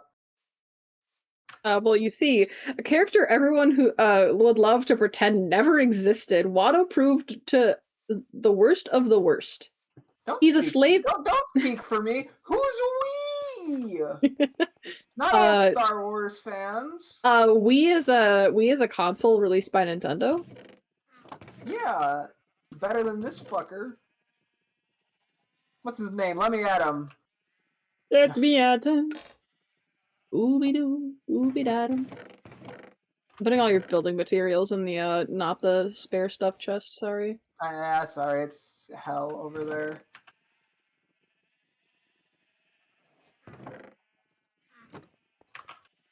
Anyway, he's a slave owner who owned Anakin and his mother, Shmi, and refused to free Shmi along with her son. Aside from portraying harmful stereotypes, Watto gained Watto gained as infamous a reputation among Star Wars characters as he did among the viewers. They used the wrong. That should have been characters plural. While other villains in the franchise had either redeeming qualities or appeared cool, Watto had nothing going for him. Watto didn't need anything going for him. The whole point was that he was a slave owner. Why would I want the slave owner to be redeemable? Is that like a controversial thing to say? Is I don't think the slave owner should have been redeemable? Huh. Oh god. Crazy, I know. This guy whoever wrote this article, not a little stinky head. I mean, it's the same way that like I think that one new Vivzy Pop show that came out with A24. A lot of people, I think they like tried to give character to a character's sexual abuser, which means that fans have now been like fangirling over him, and it's like, why are we trying to romanticize the character who entirely exists to be a character's sexual abuser? Well, you see, you're just a whiny crybaby liberal. My bad. You're welcome. Thank you. Hope this helps. Oh my god, a TLJ hater. What? Luke, number 2, Luke's change of behavior feels jarring. Oh my god. You know what? The more I've thought initially I had that reaction, and the more I think about it, the more I'm like, you know what? No, I think that was the best fucking part of The Last Jedi. Unironically, yeah. Him having, it's been like 20 years, this man is fucking broken by his failures. He felt like he was set out to be greatness after everything that happened to him, and he just hit hard reality when he failed. Yup. But he's no longer the silly boy protagonist, and now I'm mad. Luke Skywalker is undoubtedly the protagonist of the original trilogy, a boy from the desert who became a great Jedi that defeats the Empire and saves the galaxy. It's not a bad assumption that his next step would be to rebuild the Jedi and learn from the mistakes of those who came before him. Yeah, that's what he did. Until it didn't work, in which case he gave up. Because he was hit with harsh reality, because, yeah, he was literally like 18 or 19 when the original trilogy started. Yeah, his fucking nephew betrayed him. You think he's gonna be able to raise an actual Jedi? And again, mind you, I just mentioned his age here. He was like 18 or 19. He was like just barely an adult when he started to become a Jedi. Let's be real, this fucker had no clue what he was doing. Oh, totally not. And then they tried like at most in his like early 20s, I think, when the trilogy ended. Like, sorry, we're in our early 20s and we barely know what we're doing. Yeah. That's not exactly what happens. Instead, Luke becomes bitter and refuses to help or do the right thing by the sequel trilogy. Why do you think?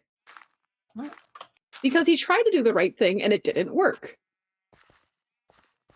And then he gave up because he was like, well, clearly if not even my own nephew will listen to me, nobody will. Yeah. I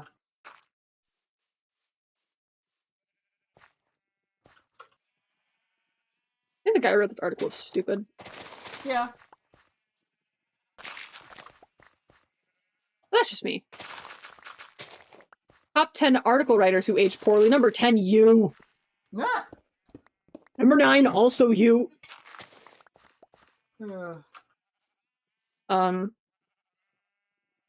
Fans never even discover what really influences Luke's surprising behavior besides his issues with Ben.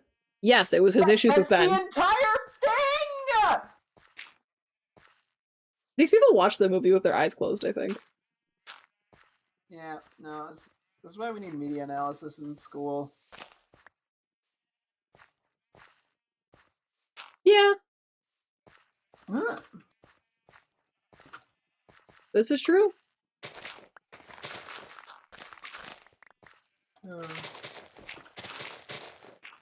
These people have proven we can't have nice things. So true. Mark Hamill himself thinks the character has gone down the wrong path. Yeah, that's okay. I don't think the actors have to agree with what happened with their characters. I think Mark Hamill is entitled to his own opinion. Yeah, he was. He's also entitled to his opinion to be pro-Israel, but you know. I mean, it's the same way he's entitled to literally anything on Twitter, really. Sorry, I just remember that recently because people were complaining about it. It's just one of those things where it's just like, you know, even if something's not the correct opinion, you're allowed to have it. Doesn't mean you're not wrong. I think Mark Hamill is definitely wrong about The Last Jedi.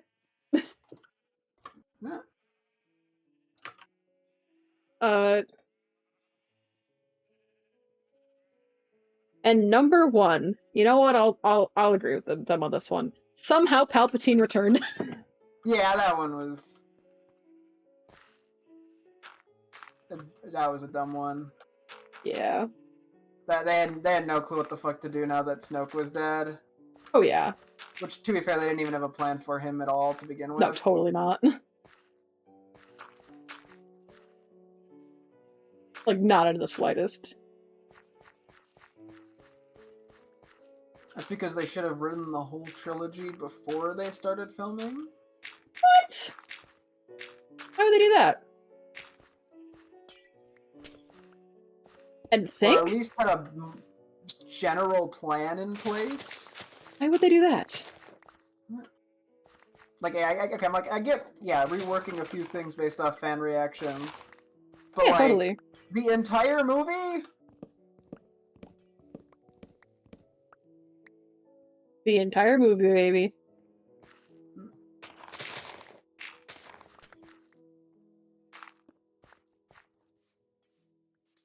Boy. At that point, just give it to fucking Joe Schmo from Reddit and be like, here, make the Star Wars movie with $3 billion.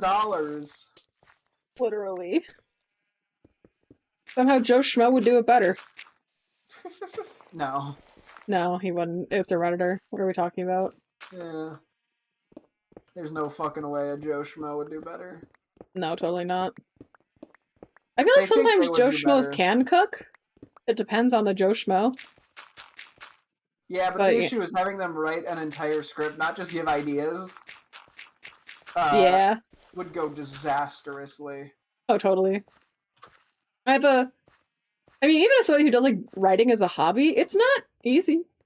No, if I were to do it, it would go fucking awfully. I could give ideas, probably, but like... The closest I've had is, like, I think I'm really good when I try to write things that aren't entirely serious. You know what I mean? Yeah, Like, I've noticed I'm best when I goof a little bit. Like, one of my favorite things was, like, having a running gag where a character would, like, say something kind of nice, but then in their head think something like, no, obviously, that's not what I'm fucking thinking, idiot. But they say that out loud their thoughts out loud by accident, the person starts responding to those, and they're just like, oh, fuck, not again. It's just having fun with it. It was like a stupid little gag where she's like, oh yeah, I totally know about that. And then her thoughts go, yeah, no, I don't. What are you talking about? And the guy goes, oh no, here, I'll tell you. And she's like, no, come on.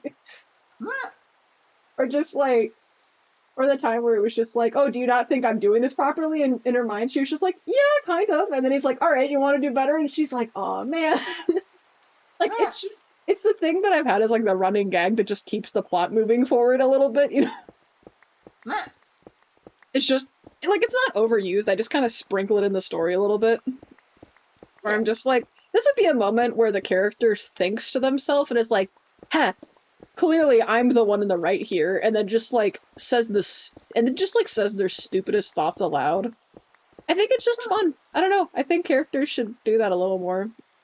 I like sneaking in tropes that I personally find incredibly funny and will just low-key kind of just overuse a little bit because it's fun.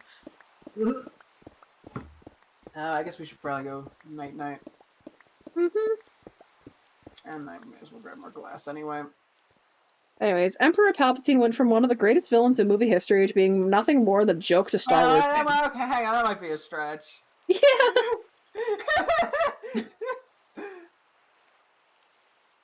We're talking about greatest villains in movie history. We're surely forgetting one of the greatest. That's right, Godfather Plankton. from The Godfather, directed Part by 2. Steven Spielberg. It was not directed by Steven Spielberg. It was Martin Scorsese.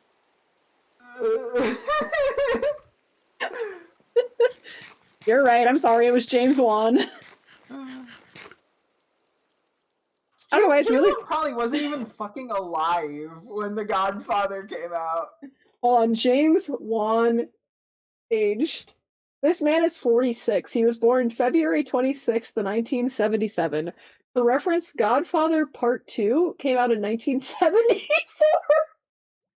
Was I correct? Yeah, he was not alive. It was by Francis Ford Coppola. I see. Yeah, I've said that before. I never remember his name because I don't care. Yeah, he's nowhere near as relevant today as Martin Scorsese is, so I don't blame you. Or Martin Scorsese's granddaughter who keeps putting him on TikTok. And it's very funny. Being Martin I'll take a real Scorsese. quick bathroom drink break. I'll be right back. Okay. Beer bizzle. Beer bizzle.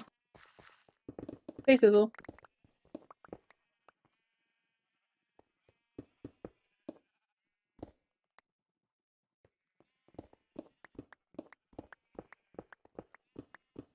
I'm gonna check something real quick while he's gone.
Okay,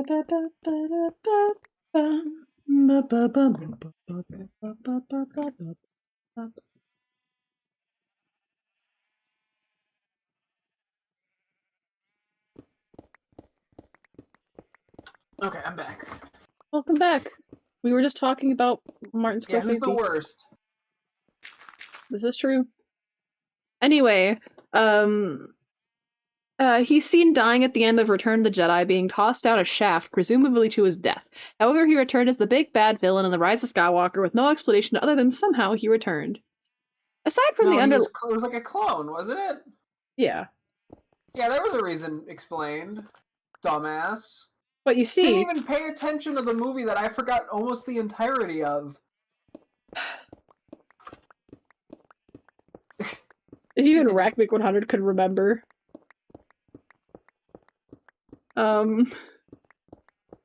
Aside from undermining his epic ending in the original trilogy, hold on. Palpatine's poor return combined with the trilogy's lack of direction led fans to hate this final showdown between him and Rey. The lesson here was to leave things be. Yeah, I like Star Wars. No. I'm kidding a little. I'm not, lol. I think Star Wars should be cancelled forever and ever. Yeah, it did say some offensive stuff back in the 80s. This is true. Licklanker.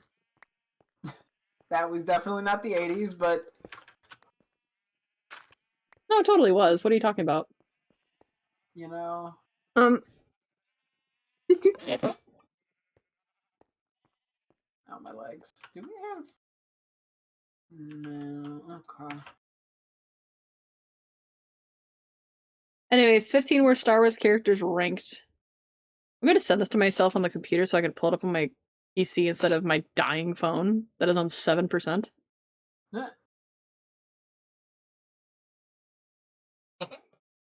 My poor phone, whom is dying. She needs to be plugged in, given juice. Juiced up.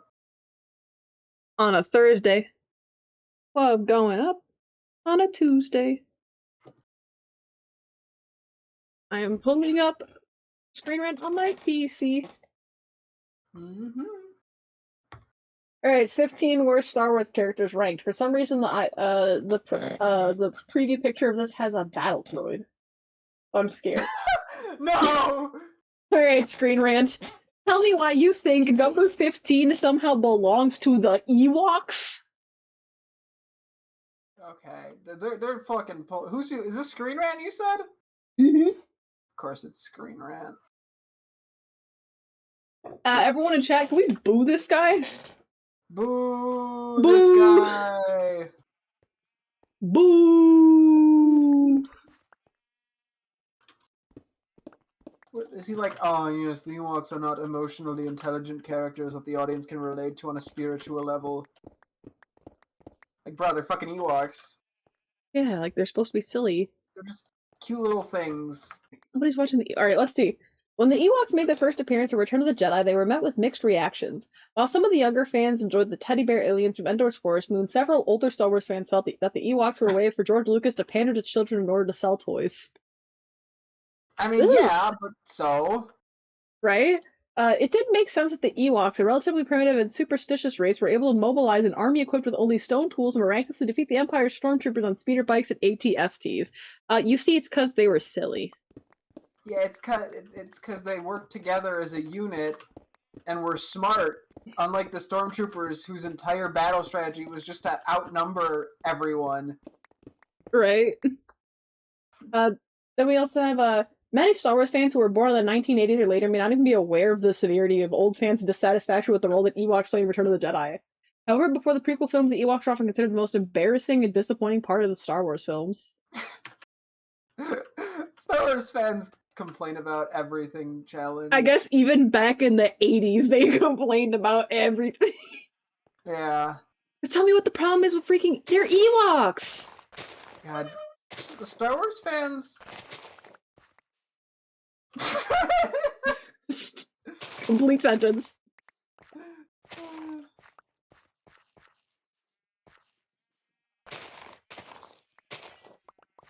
Oh boy.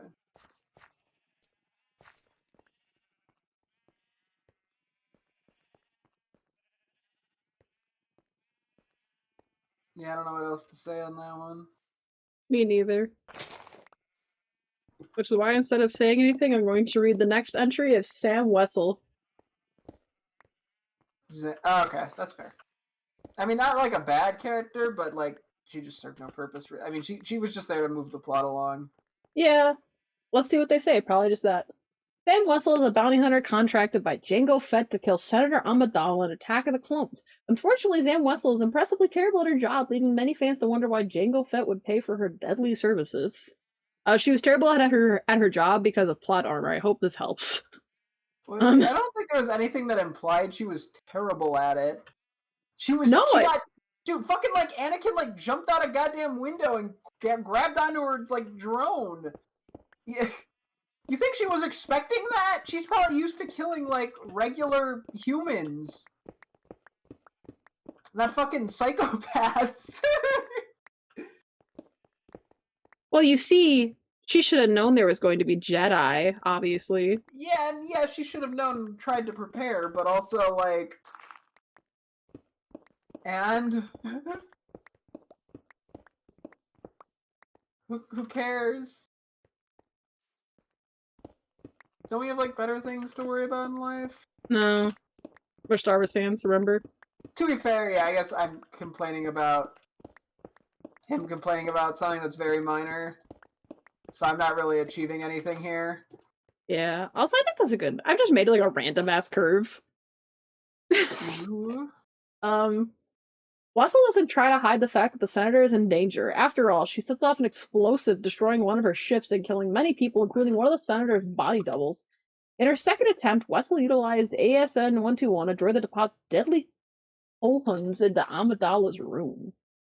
However, the Jedi who were guarding Amidala killed the cohuns and traced the droid back to Wessel. Wessel uses a Kister 1284 sniper rifle to destroy the droid in an attempt to stop Obi-Wan Kenobi from following her, but it begs the question, why didn't she just use the rifle to assassinate Amidala?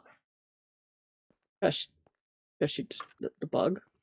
Because that would be easier to be caught doing. She was doing it as a last resort.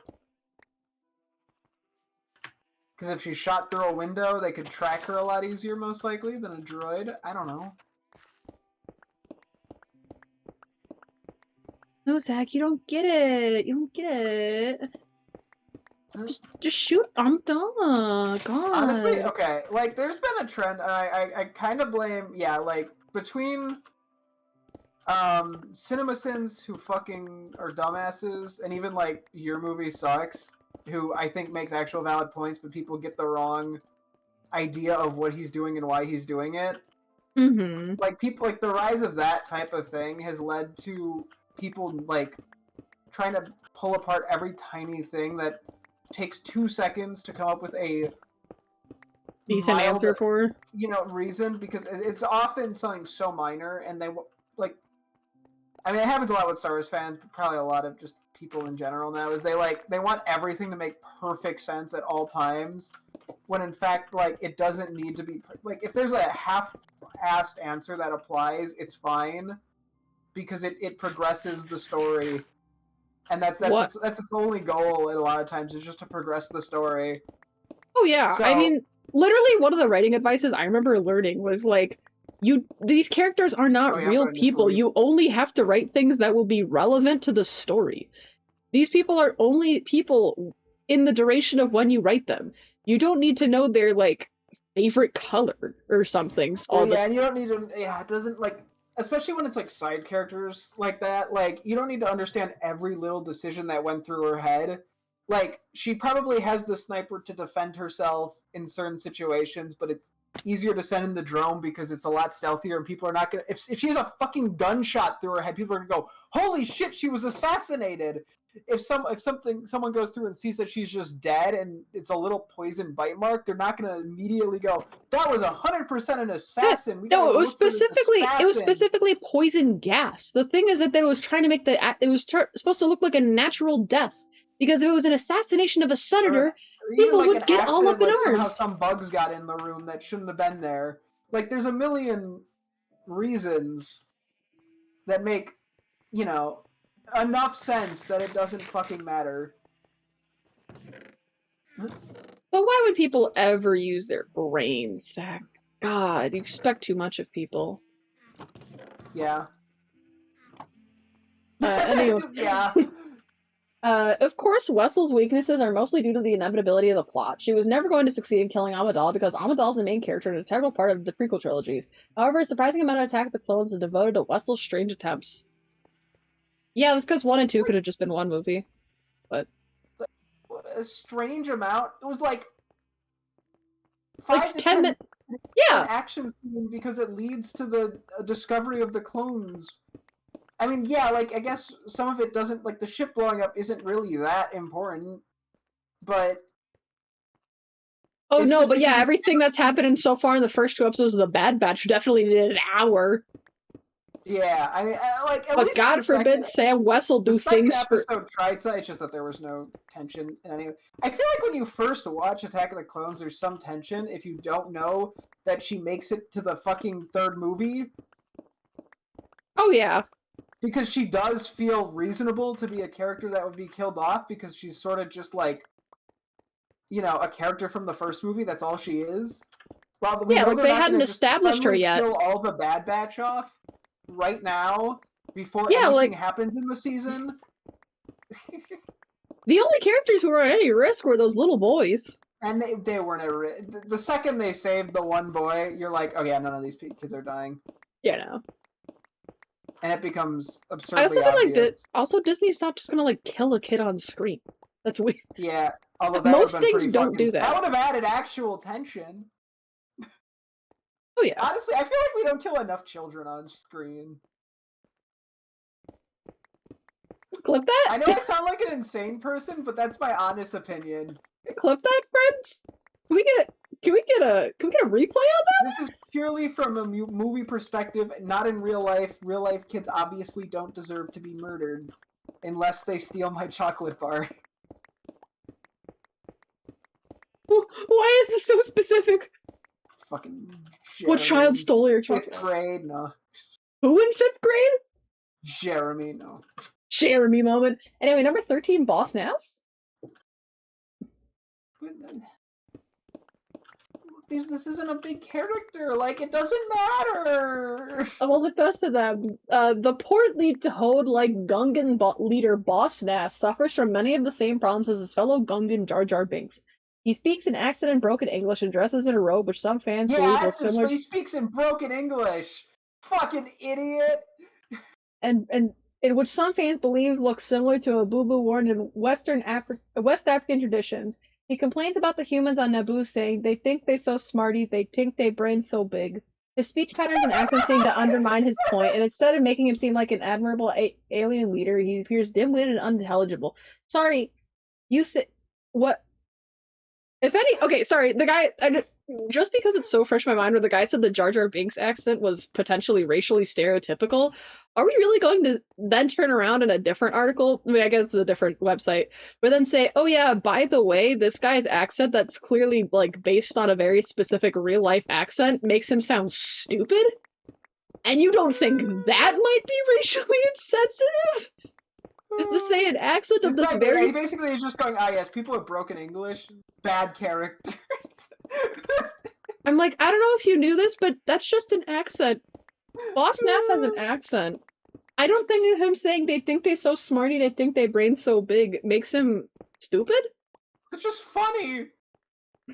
Hell, that's just his accent. That's just his accent. It makes sense for his character to say that because they've been mistreated. They Literally. feel like second-class citizens to the people above the water. It's not even like that absurd of a statement. But you see, he has accent, and that makes him. Trees down. Do you want to help me cut some trees? I'm mining. Keep going then with that. Just gonna trying to mine all the stone and then start turning it into dirt. Okay. And then I'll probably bone meal around here and plant some trees. Actually, I'll probably have you like look at what I've done in a minute, just so I know what I'm doing. Okay. Of course, it doesn't help that the spit flies from his impressive jowls as he is Jedi mind-tricked into helping Obi-Wan Kenobi and Qui-Gon Jinn. I mean, yeah, the Jedi can just do that. That doesn't make the Gungans less smart, you stupid idiot. Sorry. I'm, like, actually unironically defending the Gungans right now. Yeah, because, like, it's the reasoning that is being used. Like, the Gungans themselves aren't, like, they talk funny and can be controlled by the Jedi, so that clearly makes Gungans stupid. I'm like, no, that just means the Jedi are really smart. That's the point, is that the Jedi are very smart. Yeah. And I think using a guy's accent to undermine his intelligence is a little weird, but I digress. It's a little racist. Unironically, yeah. Lucas has denied that any of the Phantom Menace characters are meant to be racial stereotypes, but many fans associate Boss Nass's accent and apparel with Caribbean and African cultures. Literally a paragraph ago, you said his accent made him, undermined him to make him sound dim-witted and unintelligible. And then a paragraph later, you say it's supposed to represent Caribbean and African cultures. What do you think this says about you, my good friend? Oh, jeez. This is insane. To be fair, this is what happens when writers have to put out shit constantly. When they don't have anything actually meaningful to say, they just have to make shit up like this. Yep. Honestly, it's probably not even the fucking... I mean, it is the writer's fault to some extent, but, like, He probably was just forced to come up with this shit because they needed an article on Star Wars done within a day.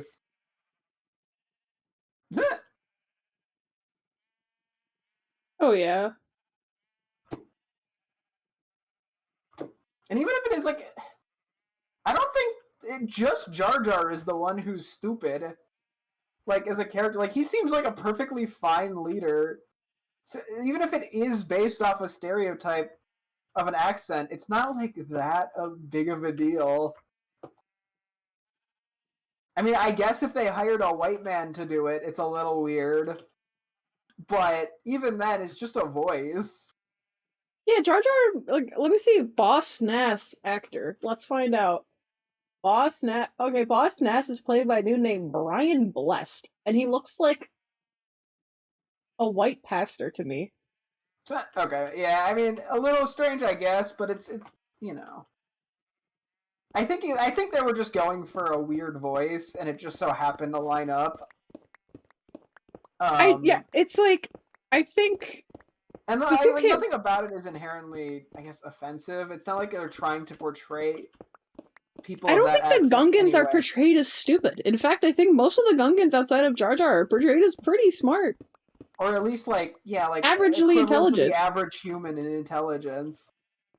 They just talk funny because it's Star Wars and fantasy, and they say funny things because it's not Earth. It's like, is it possible that George Lucas was subconsciously influenced by a very specific type of person? Absolutely. It happens all the time. It literally happens all of the time, and it would not be weird to say that George Lucas might have accidentally been influenced by something. But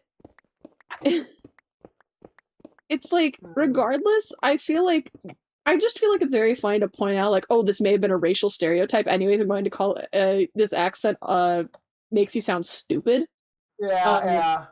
And like somehow you're more racist than the character. Yeah, because you're like tying it. Yeah. You're the one tying it to unintelligence, my friend. Nobody thinks Boss Nass is stupid. Yeah. Sorry, I guess they say the only saving grace of Boss Nass is that he doesn't have much screen time. What's your problem? What did Boss Nass do to you? Yeah. He's just there.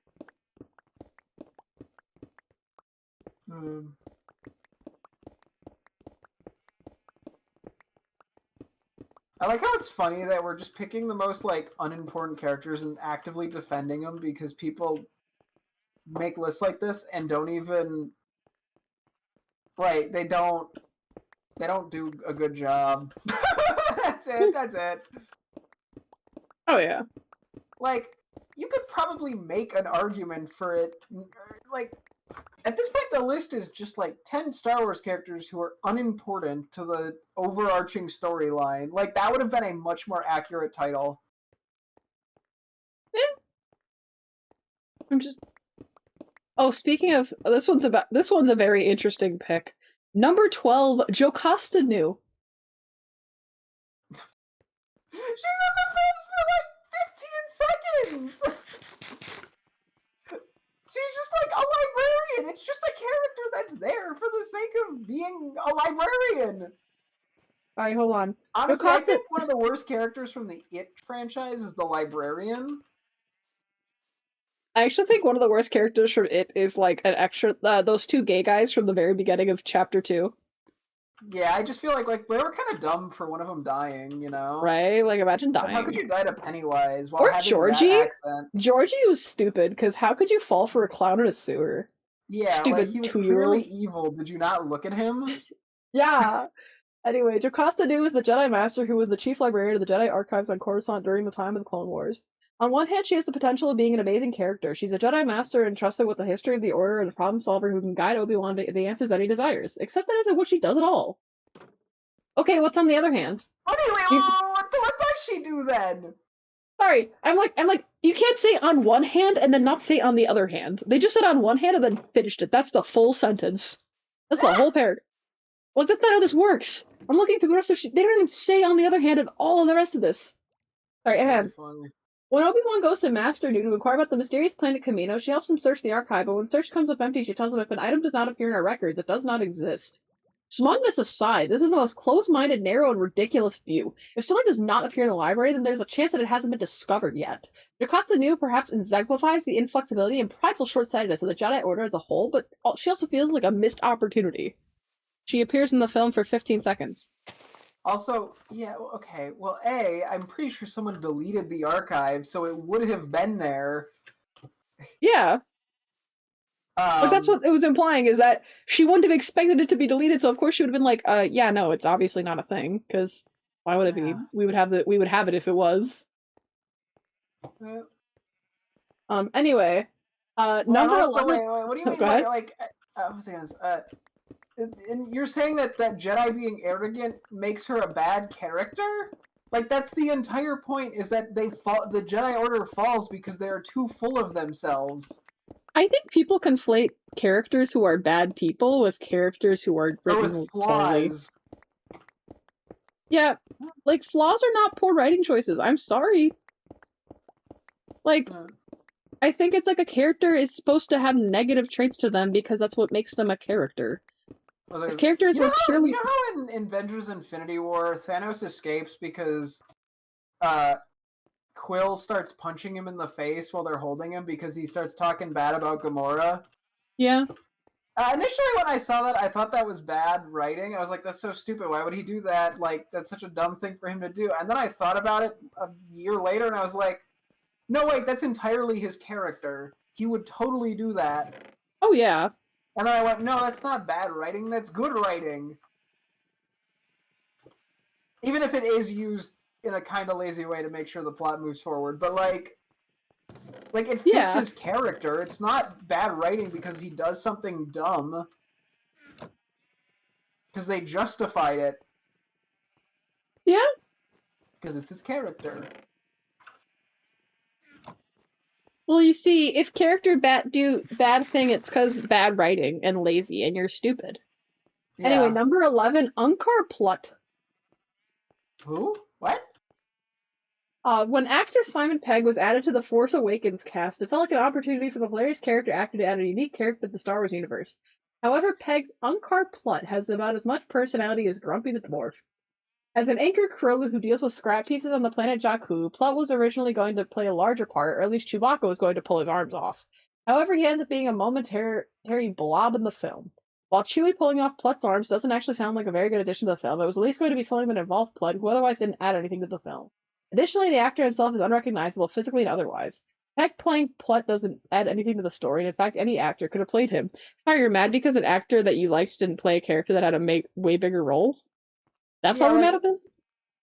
It's just because it's because fucking the reason he's in the film is because J.J. Abrams worked on it with Star Trek. First, Daniel Craig is in the film James Bond as a stormtrooper. Are you going to complain about the stormtrooper cameo? No, but you know what they are going to complain about? You're gonna love this. Wait, hang on. Sorry, going back real quick to the other thing because I'm annoyed. I'm sorry, the character who was there to just build the situation that Rey was in, of having to deal with a grumpy shopkeeper day to day. Would you want her to walk up to the window and go, okay, what can I get for these items? And then there just be nobody at the fucking window? Yes. Anyways, number 10. You're not gonna believe this. Battle droids. The B-1 battle droid looked like a fearsome enemy, marching in endless rows in the army of the Trade Federation. Well, until they started talking. Suddenly, these droids seemed to have more in common with the seagulls from Finding Nemo than with the Terminator. The droids should be a menace to the heroes, but they are repeatedly used for comic relief, Hello, making them... welcome. We're currently talking about... you explain it, Bridget, because you're the one reading. We're reading an article called 15 Worst Characters in Star Wars, right? I think it's 15 at least. I don't remember the exact number. All of the reasons are stupid. Dumb. I also see the name for number 9. It's driving me insane because I actually kind of like this character, even though they're like just so nothing. But anyway, I'm looking at this one out. The repeatedly chirping of Roger Roger makes them a greater threat to the sanity of moviegoers than to the film's protagonists. They would have been much more terrifying foes if they didn't speak. They were supposed to speak because they were comic relief. They What? weren't meant. The whole point is that the reason the battle droids are not effective is because they're just regular ass like robot soldiers. They were too cheap to hire actual people, and that was their solution, was to just overwhelm them with force, not You missed intimidation. They're not some. supposed to Zach, be like, they're intimidating because of numbers. Ah, what? you missed 2 holes. Yeah, I noticed. Yeah, I can see. Yeah, It's just we're currently someone put what was it, 10th or 11th worst character as battle droids in 10th. Star The Wars. 10th worst is the battle droids. Yeah, which doesn't make sense at all. Here, can I help you? Oh, no, I don't have that much glass. I'm sorry. Okay, when you're done, can you come with me over to the stuff so I Yeah, can show you it? sure. Anyways, complain more? Oh, I think that was all I had to say. Okay, cool. To make matters worse, the battle droids inevitably suffered from stormtrooper syndrome. Yes, that's the point! They can't shoot a target that is right next to them. This means that their seemingly innumerable legions just end up becoming large piles of broken parts. Yes! That is the point! That is why they made the clone army, is because the battle droids weren't doing it! And then they were going to turn the clone troopers into the Empire. Because the droids were not meant to be... People forget that the droids were not meant to be strong. Anyways, number 9. This one is the funniest pick I've seen thus far. Rada the Huttlet. You know, Jabba's son from the Clone Wars movie? Little Stinky? They put Stinky at number 9. Sure. Rada the Huttlet. Yes, the official Star Wars databank actually calls him a Huttlet, is the son of Jabba the Hutt. That's because that's the name. Yeah, that's what a baby Hutt is called. It's a Huttlet. Is the son of Jabba the Hutt, who was kidnapped by Zero the Hutt and Count Dooku during the Clone Wars. The basketball-sized Hutt, who his father calls Punky Muffin for some unimaginable reason, is the heir to Because Jabba. it's Goofy! Show some respect! Put some respect on Stinky's name now! This is insane. Who are these people? These people have anything better to do with their life? I mean, they're getting paid for this, so... Yeah, fair. Is the heir to Jabba's criminal empire and a major part of the Clone Wars film. Anakin Skywalker and his Padawan Ahsoka Tano are tasked with retrieving the kidnapped Hutt in order to convince the Hutt criminal empire to side with the Galactic Republic over the Confederacy. However, while Jabba calls Rada Punky Muffin, Ahsoka's Tano's nickname Stinky may be a more accurate one. You're so mean! Stinky's a very wonderful, affectionate name. You guys are just meanies. Okay, yeah, so what do you want from me? I just wanted you to see if this looked like a good... Yeah, I think this works, for sure. Okay, cool. I might even honestly just add like a little bit of water here. When we're done. What? Would that work? I'm just... Like I dig a hole here. Or something. Like right around here. Like a little just trying to make it look more... natural, yeah. The water might just get annoying. Just a pond? Yeah, because I figure we might just end up if we want to do something over here at some point. Okay. Let's hold off for now. We can see once we get a more stable thing in. The only thing is, yeah, I think this is wondering where it's just like a 2-block gap. Maybe we mine slightly further back over here, which I can take that over actually if you'd like.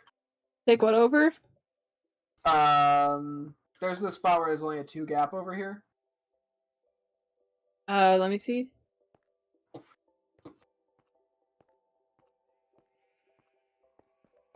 Yeah. So I can work on that real quick because I just gotta wait for glass to smelt. Okay, well this means I have to kind of re-terraform a little bit here. Yeah, I was gonna help with that. I mean, I can do it here if you want to start replacing stuff with grass. Yeah, sure.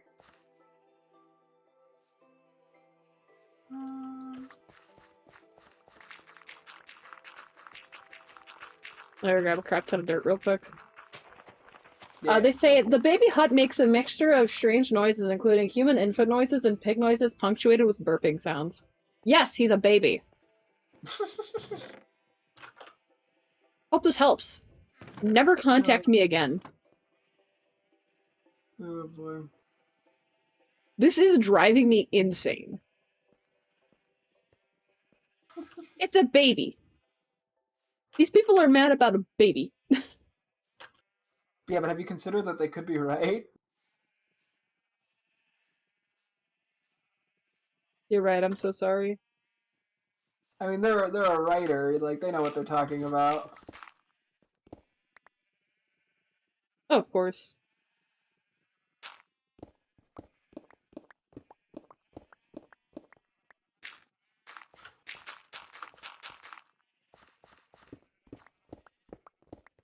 Number 8, Newt Gunray. Damn, why the hell talk about Nuke Gunray? Like, Let's see. what Nuke Newt Gunray Gunray do is to the these people? Newt Gunray is the leader of the Trade Federation, a major player in the Confederacy and one of the primary antagonists in the prequel films. Gunray collaborates with the Sith in order to destroy the Galactic Republic. The Neimoidian could have been a seriously intimidating villain. Instead, however, Newt Gunray is one of unfortunately many characters in The Phantom Menace who embody a racial stereotype. What? Gunray, along with his Neimoidian lackey, speak with a forced and stereotypical Asian accent, which has appeared in highly offensive yellow-faced performances over the ages. The Neimoidians, okay, I do actually kind of see that. They do kind of seem like they have that stereotypical accent, but I'm not Asian. I truly can't speak on whether or not I find it offensive because I'm not Asian. Yeah.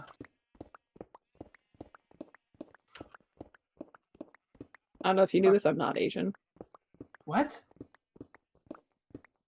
I thought I was dating an Asian woman this whole time. I'm so sorry. How am I supposed to get anime in real life now? So sorry. I should have been honest with you from the get-go. Feel betrayed. I know. I should have been better.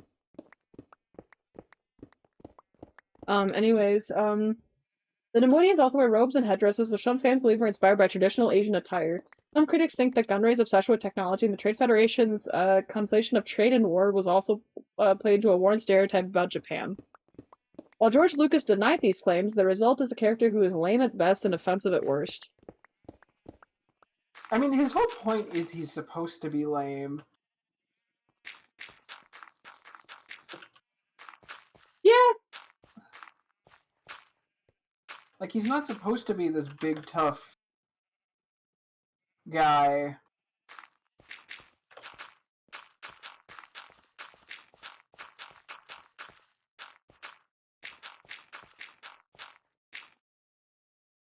But no, you see... Hope this helps. Yeah. Number 7, Fode and Bede. What? Fode and Bede, an abbreviation of their full combined name, Fodes and Bede Anodu, are the two-headed pod racer announcers of the Bunta Eve pod race on Tatooine. Fode, pictured on the right, gives commentary in Basic, while Bede on the left speaks in Huttese. The gimmick might be amusing at first, since it is clearly a parody of real sports commentators, but the pair of literal talking heads appears too often during the pod race. Originally, Fode and Bede were going to be played by a pair of live-action actors in alien makeup who would be digitally conjoined in post-production. However, the results of the CGI experiment did not work, and the character was instead completely generated. Perhaps if the original plan had worked, Fode and Bede would have been more effective and better received. I don't even remember who Fode and Bede were, I'm going to be entirely honest with you. That's why they're bad. Speaking of number 6, we've got Cy Snoodles and Jawiskink Kitchell.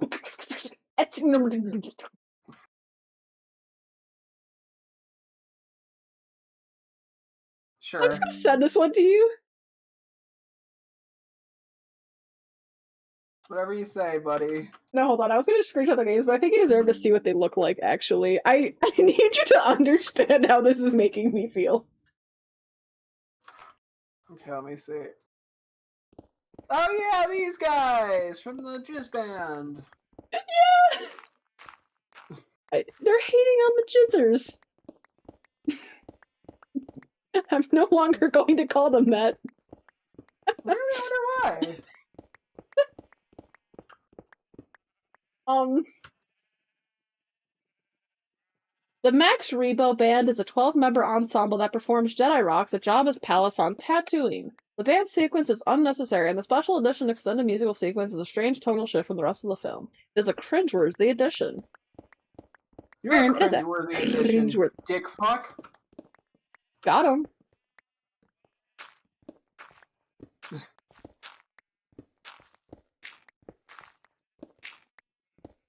Hold on.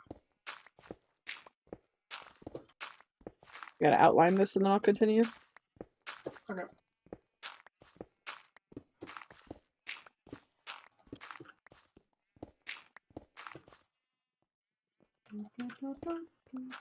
Ah. What was that? Who did that? Reaper. Oh man. Man. We're so good at this. We? Who's we? That's why I say we're are you not good at it? Good at what? Saying creeper. Aw man. I mean, that's not really a talent. Yeah, it is. Who? Where? Why? Anyways, while the band as a whole is grating, two of the band members may take the cake for being the most annoying. Singer Cy Snoodles, pictured left, and singer in quotes, Jaw Yowza, pictured right, full name, Jawiskink, Kachilbursiki, Criminal record. What? It ain't that serious. It really is not that serious. This is such a stupid article. I hate it. I hate this article so much. They really hate jizzers. I keep saying the word. I keep saying it like it's a title. I'm sorry. I mean, it basically is. Spice Noodles has a detailed backstory. In addition to being a singer and dancer, she used to be a spy who sold information on the Hutt family.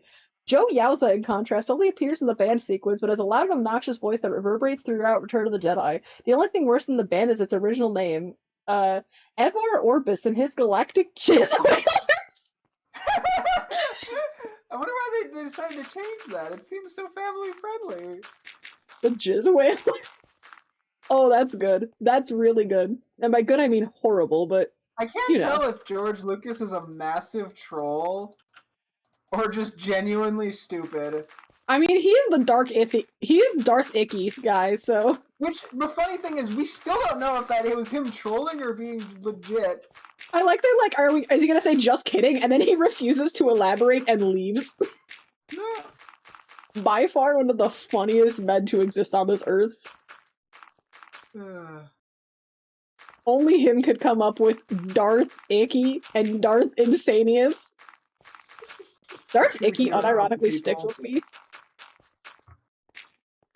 It really makes you think.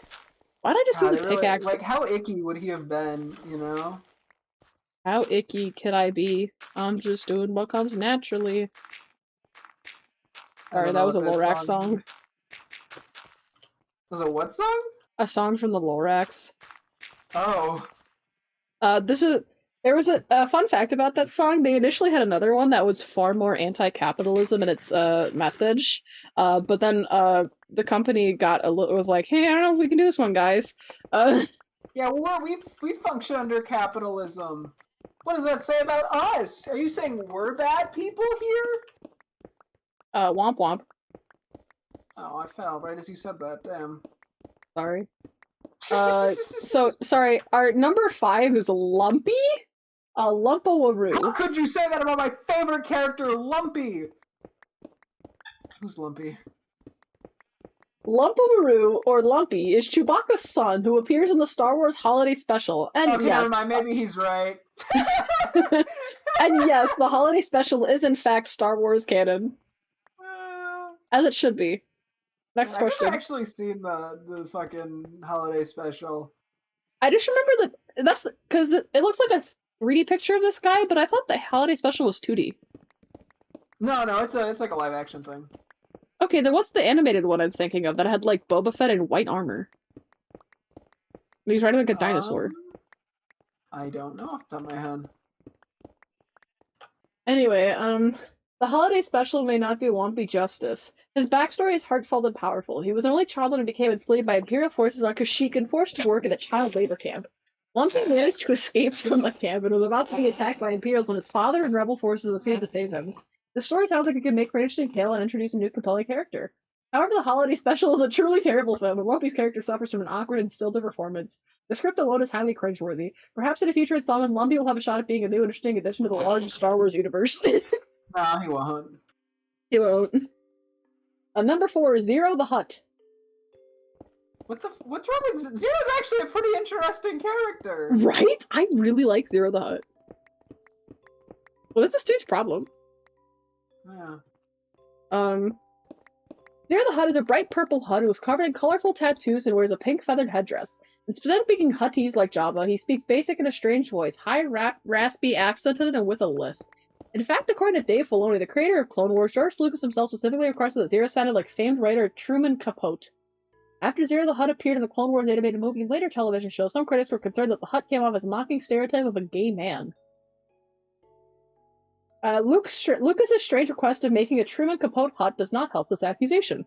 I'm assuming that means because that guy is gay. I'm not a gay man, but specifically, I don't think that Zero the Hutt seems that offensive. What, are gay guys not allowed to be villains anymore? No. Come on! Queer coding villains has been a thing for years. Also,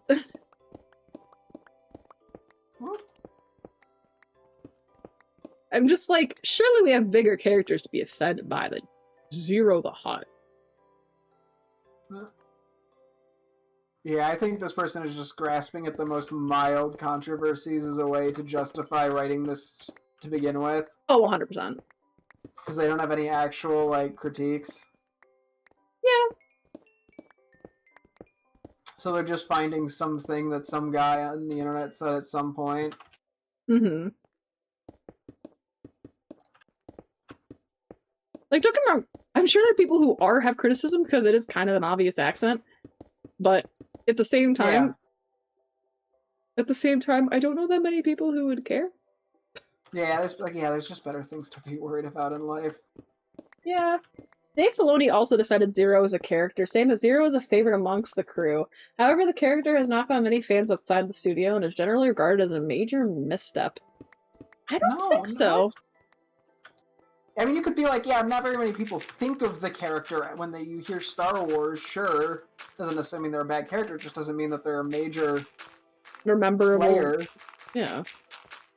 But, like, you don't have to be a major player to be liked. What? I mean, just look at, That's right, guys, you can't like a character because he's gay-coded. No, that's not what we were saying. Hang on. No, I was talking about, like, the writer is saying. It feels like they're saying that almost. Oh, okay, yeah. He has a gay coding, and that's why he's one of the worst characters in the series. Number 4. We do not believe that here at That Stream for Reference. We are critiquing something that was quoted from a story, which is not verbatim said, but what it is interpreted as by us. We do not believe this. Thank you, YouTube. Continue. You're still going to get flagged, I just know it. Well, at least I can have an argument. Is that I literally say afterwards, this is not what we mean. We are analyzing it from a media perspective.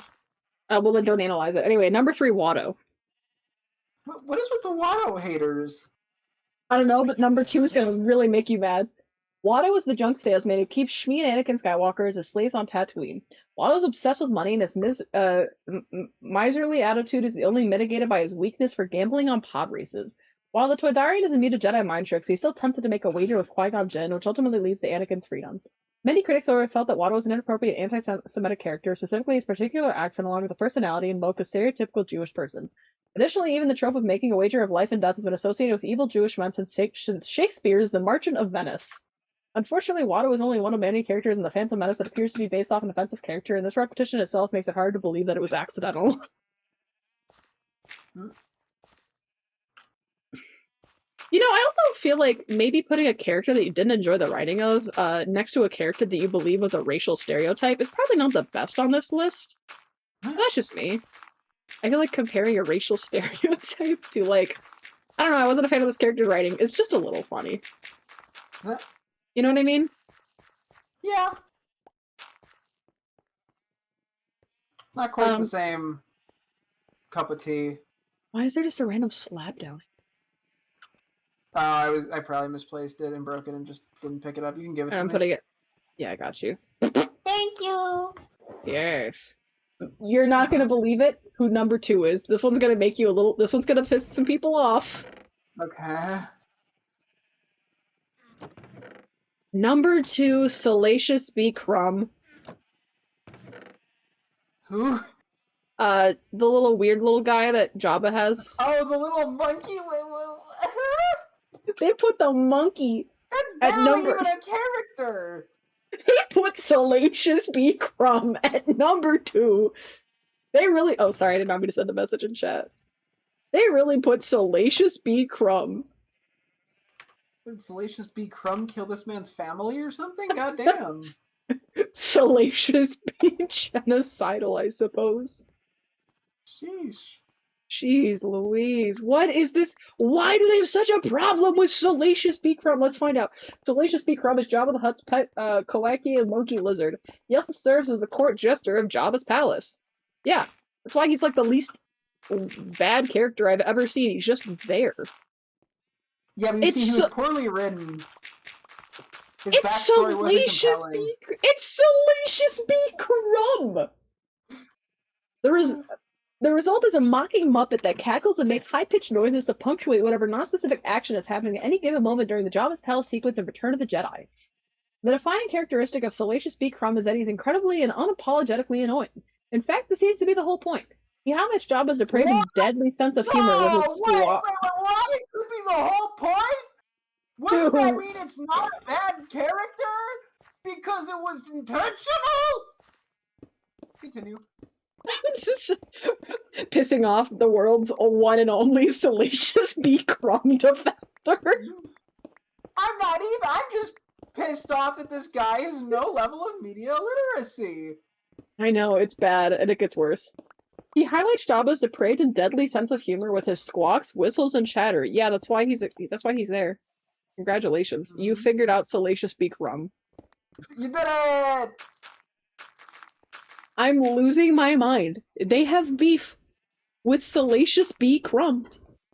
It's Salacious. Welcome. We're currently reading an article about the top 15 worst Star Wars characters by Screen Rant. The list is bad. The list is so bad. They put Salacious B. Crumb at number 2. The little monkey thing that Jabba has is somehow the second worst character in Star Wars to this person. I think his name alone should make sure he's immune from the list. How could a character be bad if their name is Salacious B. Crumb? Yeah, it's a pretty cray-cray name. They're just jealous they don't have that name. Yeah. Jealousy will do that to a man. That is true. Anyways, but audiences didn't need another reason to hate Jabba. Because I've never watched Star Wars, damn. Well, you're in for a screaming match that's gonna make no sense to you. But audiences didn't need another reason to hate Jabba. He's keeping Han as a wall decoration and Leia as a slave after all, and Crumb does not add anything new. Return of the Jedi would have been better off cutting the strange puppet creature entirely. You shut up. You shut up. Salacious B. Crumb is an important member of the Jabba the Hutt family. This motherfucker, wait. Is this person... He also argued that the Jizz Band wasn't good in this, right? Yeah. What does he want Jabba's palace to be fucking empty other than Jabba and the main characters? What is Bib Fortuna number 1? God, that would be very funny. Like, what do you want? Just Jabba and Boba and the main characters? That's not even... That's boring. I like to believe that this person is Bib Fortuna and is just complaining because he personally hates Salacious B. Crumb. He's like, Jabba treats him as his little special boy. But no, it's me. I'm supposed to be Jabba's special little boy. Special boy. Bib Fortuna moment. Anyway. Thankfully, Salacious B. Crumb is eventually killed during the explosion that destroys Jabba's Hey, barge. I need to pee, but my cat is sleeping on your leg. What do you do? Ooh, that's a tricky one. Pee your pants. What if that disturbs the cat? True. Yeah, okay, I'm gonna go run inside for my nappy naps. I will also do that. I'm a little And then, sleepy guy. are you ready to hear number one? This one's gonna make you let out a loud sigh. Okay. Number one, Jar Jar Binks. Oh, okay, yeah, that was a low-hanging fruit. Jar Jar Binks is one of perhaps the most infamously hated Star Wars character. He's a bumbling clown who speaks in obnoxious broken basic. The broken basic that you What claimed was a does this racial. guy think of when he meets someone in real life who is broken English because it's not their first language? What does he, like, panic and freak out and start I just think screaming? it's very funny to complain about racism when you yourself are also, even to just random fictional aliens, are being racist to those. Let your bladder explode, but that wouldn't be good. Yeah, that's a tricky scenario. They're really like, yeah, I'm gonna discriminate against this alien. It's Jar Jar. Salacious be crumb. He be crummin'. But imagine if Jar Jar wasn't there, the plot of the Phantom Menace would be totally different because Quite yeah. you know. It'd be different in a bad way. No, it wouldn't fucking change anything. I truly believe Jar Jar was integral to the plot. You just don't see the vision. I mean, George Lucas did say that he's the thing that ties the whole movie together, or something like that. He does. He said some ridiculous thing like I that, agree which is very funny in hindsight. I do agree with George Orwell. No, different guy. I think that's actually who Jar Jar Binks was based on. What is it? It was based off Animal Farm? Yeah. Misa gotta start a communist environment on this farm. Oh boy. It's one way that the schools are manipulating the youth. They're like, oh, let's read Animal Farm. Oh, we're gonna read 1974. I think my favorite thing about George Orwell book I think about 1984, how it was banned for being both pro-communist and anti-communist, depending on what country you were from. Yeah. Which is incredible. We can't forget that one post I saved of a guy saying that Joker was right-wing. Mm-hmm. That was pretty funny. Anyway, the reason they say Jar Jar Binks was the worst character is this.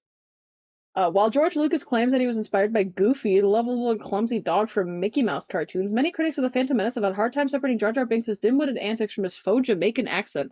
Sorry, you just complained about his obnoxious broken basic, and then also were like, but yeah, he's Jamaican. Brother, you're Jamaican me crazy. Ha ha ha! With your dumb critiques. Bro really said Salacious. They really put a baby at number 9 worst character in Star Wars. And a monkey at number 2. And a monkey at number 2. And then proceeded to be mad that someone had a Jamaican accent. Like, come on, guys.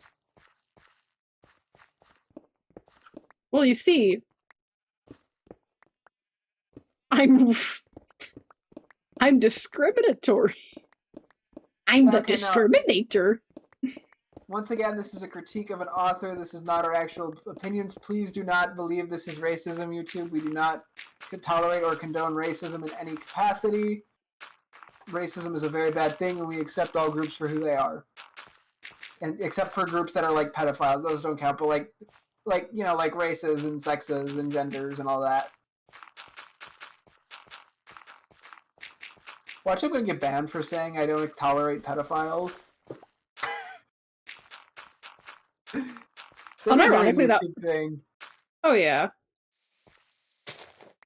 100%. You're like, don't say mean things on this website.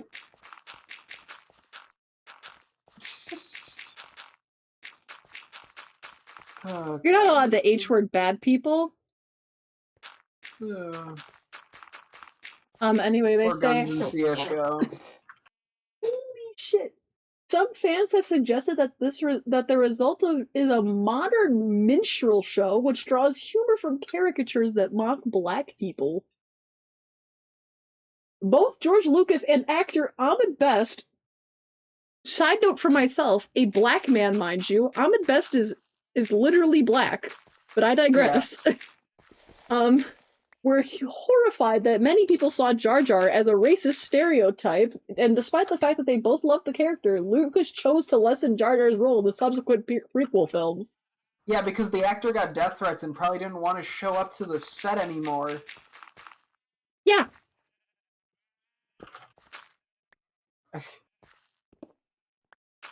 Which seems to me like it could be a valid reason. What? No. Just a thought. Fans of Jar Jar today are far and few between, with some believing that he's secretly a Sith Lord. Okay, I don't think anyone actually believes that. I do. Oh, okay, never mind. People actually believe that? He is a Sith Lord. I mean, it's like canon. This is driving me insane.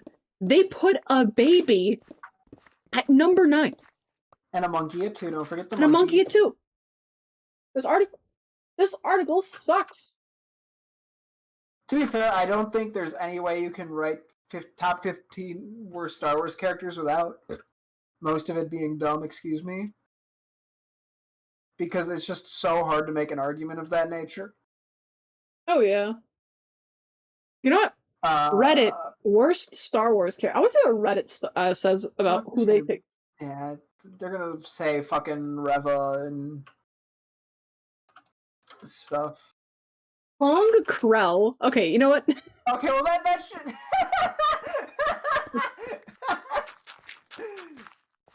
He's the most evil, but I also think he's one of the most compelling. I think people just like to hate on him because it's fun, because I mean, I'll accept that answer. Oh, yeah. I like how everyone's like, we Star Wars fans vary in a lot of opinions, but the single constant is that we all hate Hong Krell. Oh, jeez. Fans are incredibly united about the fact that the villain is villainous. Yeah.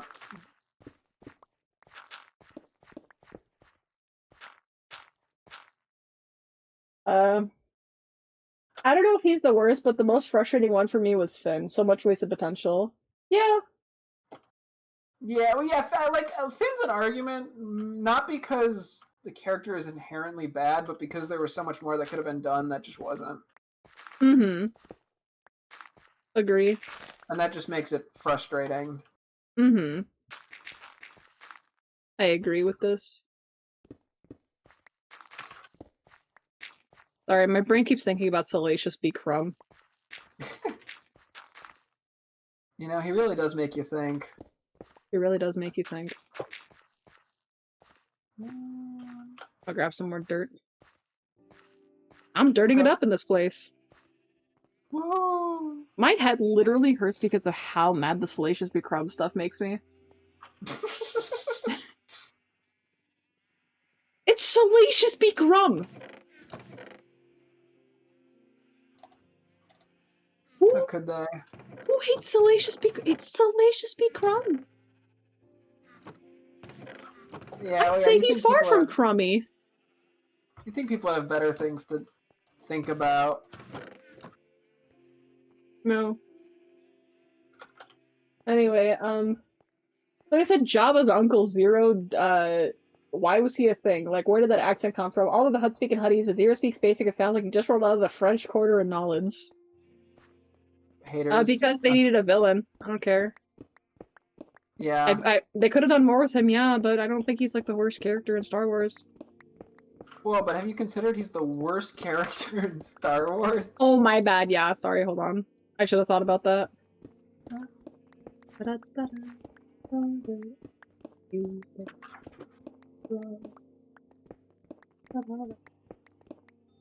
Alright, we also got Clovis. I have problems with the two characters, but this guy was a paper-thin excuse to make Anakin jealous and screw things up. Despite how flimsy and uninteresting he is, this guy got multiple story arcs. Folks from the Clone Wars show. Wait, who? Sorry. Clovis, I think he was like kind of close to Padme and would make Anakin like super jealous because of it, but Anakin couldn't Oh, really I do. think I know who you're talking about. Yeah. Yeah, they say he's Yeah, probably the worst character because he he's doesn't really have much reason to visceral. be there. Yeah. I feel it. I can rock with that idea. I mean, but yeah, like it was just a yeah. It was just villain of the day, but I guess they did mention he did just get multiple arcs for some reason, which yeah, I get why that'd be a little annoying if you didn't really like him as a character from the first one, and then he Yeah. shows up Yeah. again and you're just like, this dude again. Meh. So I said it isn't Dex, I could tell you that. Meh. I'm gonna read the full one. Don't say anything till I'm finished. Rose is the worst. I used to think Jar Jar was the worst, but then I realized he was intended as the comic relief for episode 1, though he fell short of that intention. Rose contributed nothing to the plot of 8 except for freeing those horse-like creatures while leaving the kids as slaves. What do you think? How do you feel about this one? I feel like she was there for the story. Yeah? That's it. That's all I got. I was really hoping they'd say something like worse because of lack, like she just didn't get much done in terms of like character potential, but they just kind of seem to just not like her, which is really funny. Yeah, I mean, like, I guess she didn't get anything in the second movie, which doesn't help the case in point. I feel like they could have had a different opinion if she went somewhere, but she didn't. Somebody said, Admiral Holdo, whoever that is. That sounds familiar. Is that a Rebels character? Admiral Holdo. Oh, she's the purple lady. Oh yeah, okay, no, never mind. That makes sense. Yeah, they hate her because she has purple hair. Probably has pronouns too. While we're here. I guess yeah. Her character, like the rationale behind it from her perspective on what she was doing wasn't great, but I don't know. I mean, yeah, I get she's not really a great character. I just feel like she's overhated. If you want me to But yeah, I mean, like people have severely exaggerated how. I mean, she's just like not a very logical character in the sense of like the reasoning is not explained well enough for something that seems I don't know. I'm saying things. They're words. They're words. You know what people say. They say words. They do say words. Wait. I'm making dirt. Oops. Oh well. Didn't think that through very well. Oh, I should probably go night-night. You want to go do that in a sec? Oh my god, babe, it's almost midnight. We should probably go to bed soon. Oh wow, yeah. Yeah, we'll go for like 20 or 30 minutes maybe, and then we'll wrap up. I just say that because I heard my earbuds go bad or low, so. Okay. Yeah, we won't go too much longer. I might do one more in-game day and then stop, I think. What? How about 2 more in-game days if we sleep? Lucky. For them. Yeah, so I said Ryan Johnson. That's not a character. Thankfully, he didn't get upvoted that much. I was gonna say, like, people have come back and been mad at Rey for being a Mary Sue. Like, shouldn't she be mad at fucking J.J. Abrams over Ryan Johnson? He's the one who started it. Yeah. Ryan Johnson tried to fix it. Yeah. Like, at least be consistent with logic. Why would they do that? They're Star Wars fans. Yeah. Anyways, the Martez sisters, Trace and Rafa, I think those were at like the very end of the Clone Wars show in the final season. Yeah, I mean they weren't that interesting. They wouldn't call them bad, but yeah, they just weren't interesting enough to warrant much. So they said in universe, I would have to say Mace. Dude was an absolute fuck ass toward Anakin for years and likely helped his downfall. Cool character though. Worst in general though was Clovis. He sucked. Who's Clovis again? Guy who oh yeah, yeah, that was just sort of there for. I do agree. Like, I don't think Mace Windu is the worst in universe, but I mean, I like that they like at least that he's a cool character. They don't hate him as a character. I think they're just like he contributed a lot to why Anakin became who he was. Oh yeah. I was gonna And say, I think I feel like that guy that these people have mentioned, he's not. The purpose of him being there is not because he needs to be this super fleshed out character. It's because it needed to be used to show Anakin's emotional state mm-hmm. and how he already kind of acted toward people interacting with Padme in a way he didn't like. Yeah. So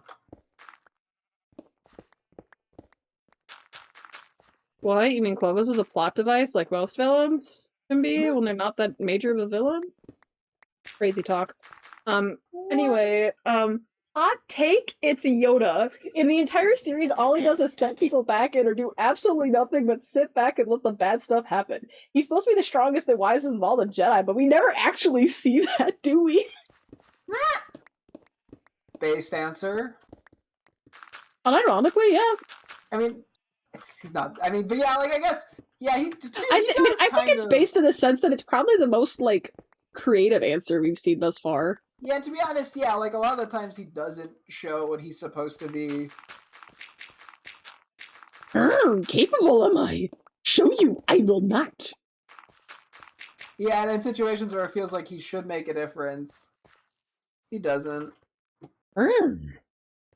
Go out and have margarita at Margaritaville from Jimmy Buffett. I will. I think that's what happened. Okay, well, that's awkward. Pink.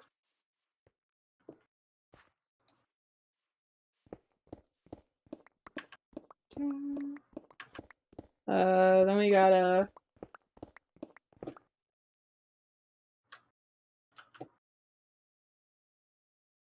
I guess actually says it's interesting, and there's a deleted scene from Attack of the Clones where Obi-Wan is totally frustrated with Anakin, and Mace actually stands up for Obi-Wan for Anakin to Obi-Wan.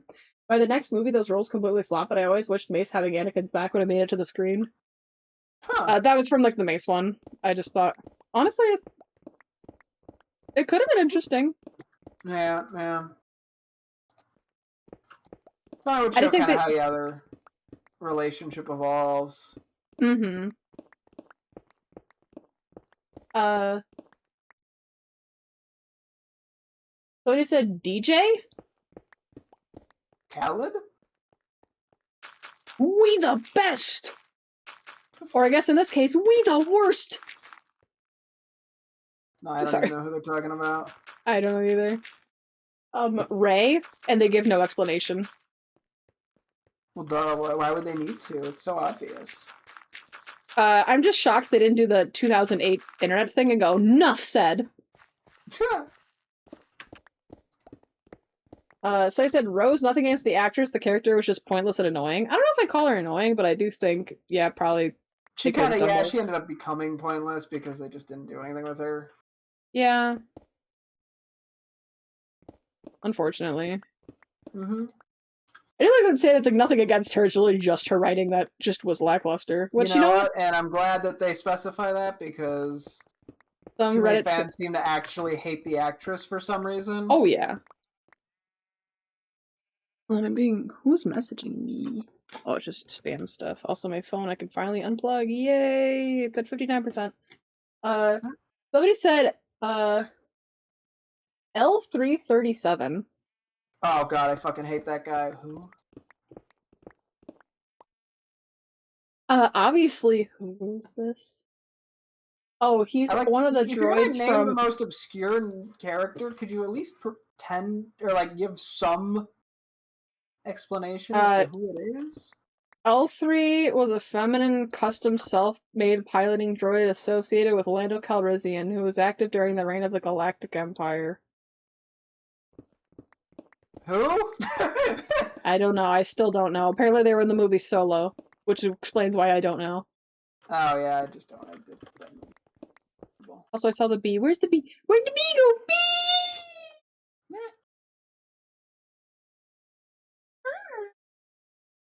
Oh, you're gonna love it when I replant all these flowers. Yeah, I'm like, yeah, we'll have to get flowers for those bees. I know. I love this bee. I love bee. It's so funny because bees scare me in real life, but then I'm in Minecraft and I'm like, yee! They are quite cute in Minecraft.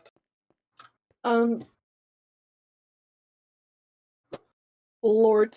So they said I would pick Mace Windu as my least favorite character. He's a character with a lot of potential, but it's just wasted. I don't think Sam Jackson was a particularly good choice for the role. He didn't do much, and he was just kind of bland and boring. Okay, who would have been a good choice for the role that... What? Well, you see. Oh, this bee's like sticking around What is me. the role of Mace Windu in this guy's opinion? What? This bee's like supervising me. It's just been like hanging around me. It's like, do you have flour? I will soon. Little Orphan Annie. What? I don't know. Yeah, they also mentioned Rose, her sister should have left. Reva for dishonorable mention. Oh, I forgot I'm on Reddit, sorry. Yeah, no, that would be Reddit for you. Reva is a dishonorable mention. Reva was a fine character. You people just hate women. Well, Hoo-hoo, the character was evil, and she was also a woman. well, I'm never trusting Redditors on anything they say about movies, I'm gonna be entirely honest with you. yeah, or at least certain anything Star Wars related is just down the shitter. Oh, yeah. Jar Jar. I know he wasn't for me, but franchises have made characters that weren't for me before that I could still appreciate. Followed by the immediate next one saying, y'all saying Jar Jar are objectively wrong. On a completely independent comment thread, which is very funny, and I just upvoted that one because I think they're correct. Jar Jar is not the objectively worst character. He's just at worst mildly annoying. Yeah. That's not a crime. Or is it? I'm so sorry.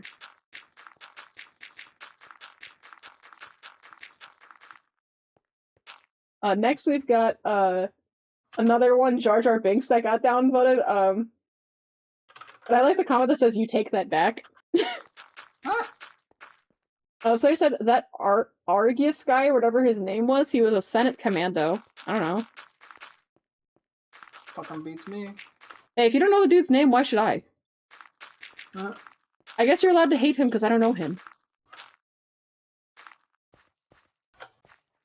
Hello, baby. Hi. Hey. How you doing? How you doing? I love this bee. It's silly. It's been hanging around the whole time we've been working at the farm. Yeah.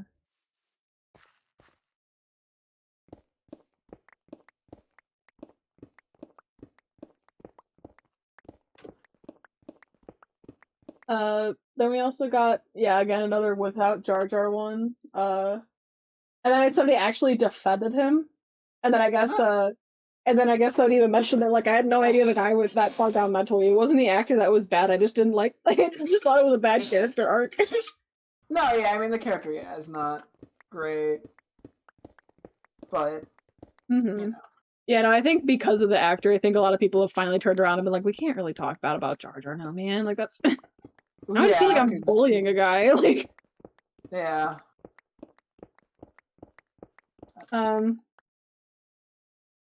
Let's see, any other comment threads? Another Jar Jar Binks vote? No. Gonk Droid? Okay, well now you're just...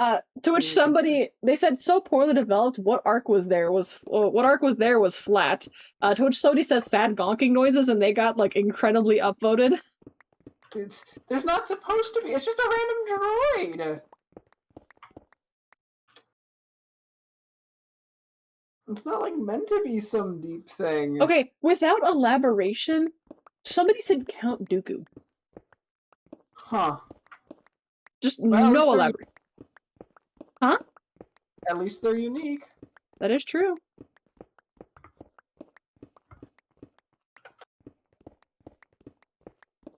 6, 9, 12. They're really salacious decrumbing it up. Are there people saying him?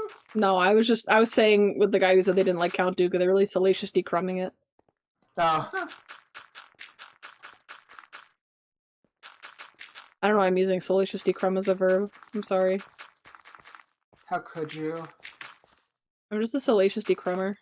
I'm part of the crumb community. Oh yeah, Uh, yeah. So yeah, so I guess somebody tagged a random ass user and then said or Ray, and they got downvoted, and I'm also downvoting them. Then I said Bodhi Rook. oh yes, Bodhi Rook. Yeah, everyone remembers Bodhi Rook, Bodhi. Okay, I still don't know who you are. You were. Who was Bodhi Rook?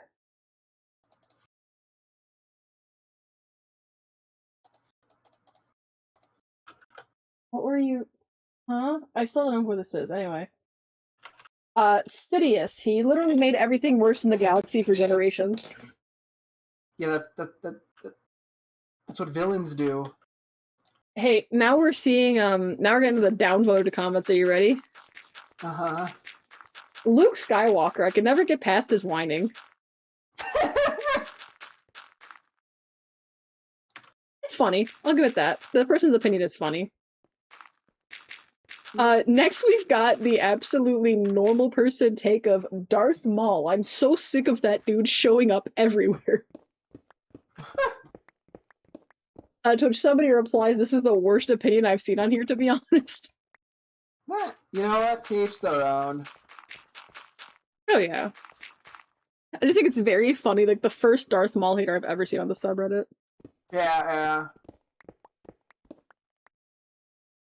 Let me try something out of curiosity. So I said, yeah, Jar Jar Binks and the Ewoks are tied, to which somebody replies, the Ewoks? Yeah.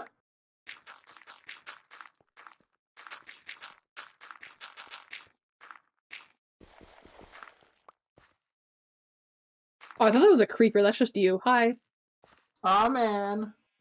So we back in the mine, let's go to our little night. What are you doing? Okay. I was testing if I liked stairs over blocks for these. Well,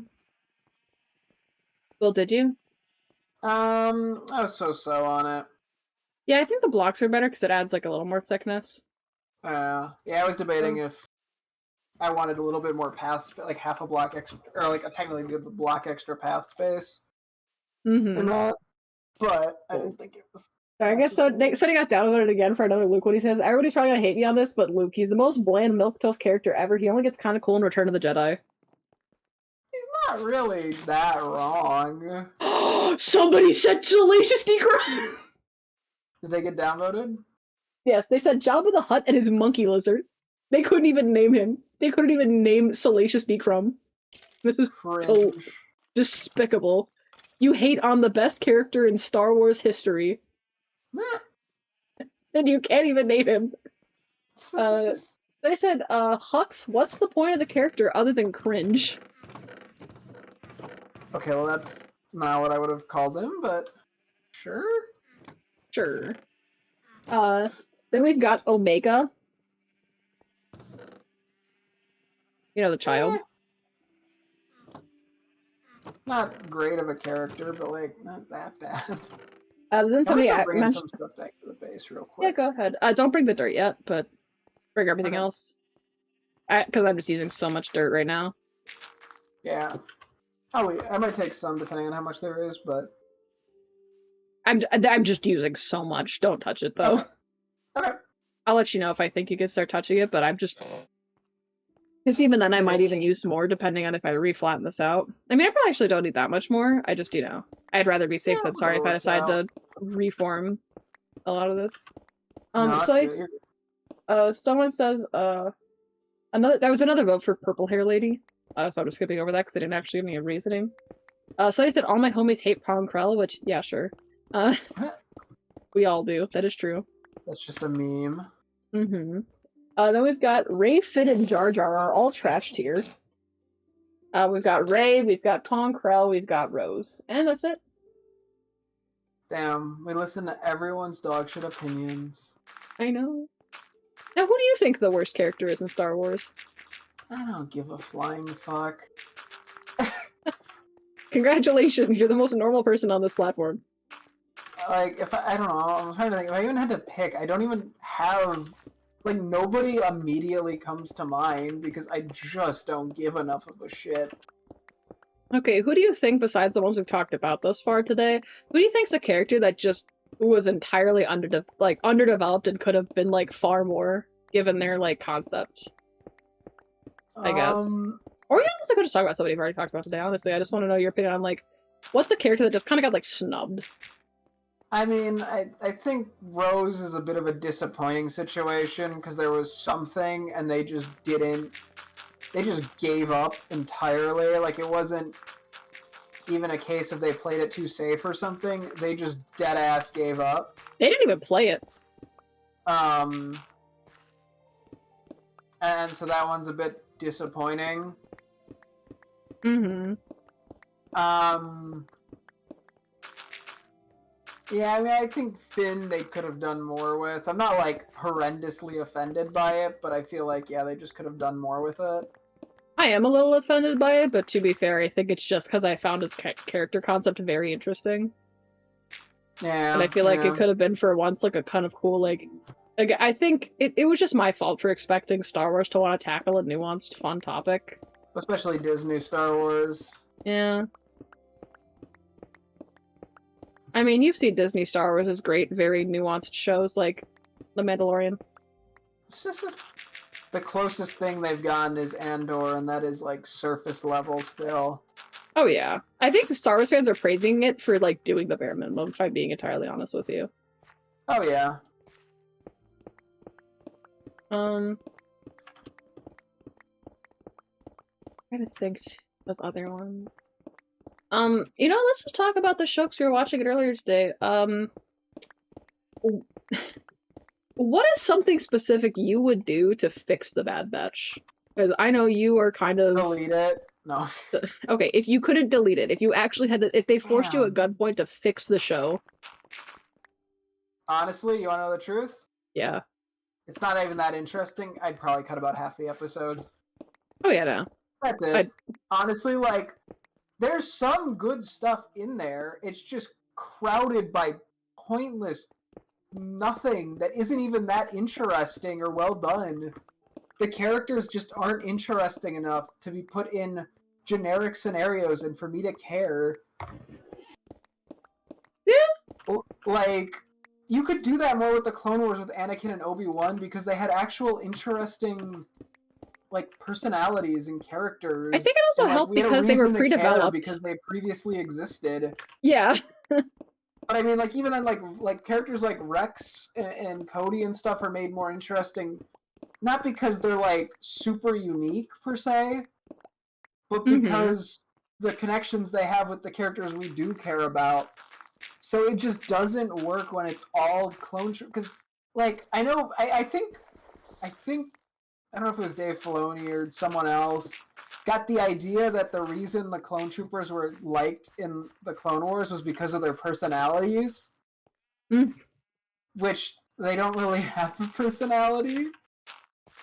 I think their personality was more enriched by like the story, I guess. Like yeah, well, yeah, I was like, we're more invested in them because of their actions. So clone troopers sacrificing themselves means something, but when you don't have, when they're not in situations where they even can be sacrificed, there's just no tension or reason to care, especially when you don't have another character who, like we, a lot of times I think we care about the clone troopers because the other characters care about the clone troopers.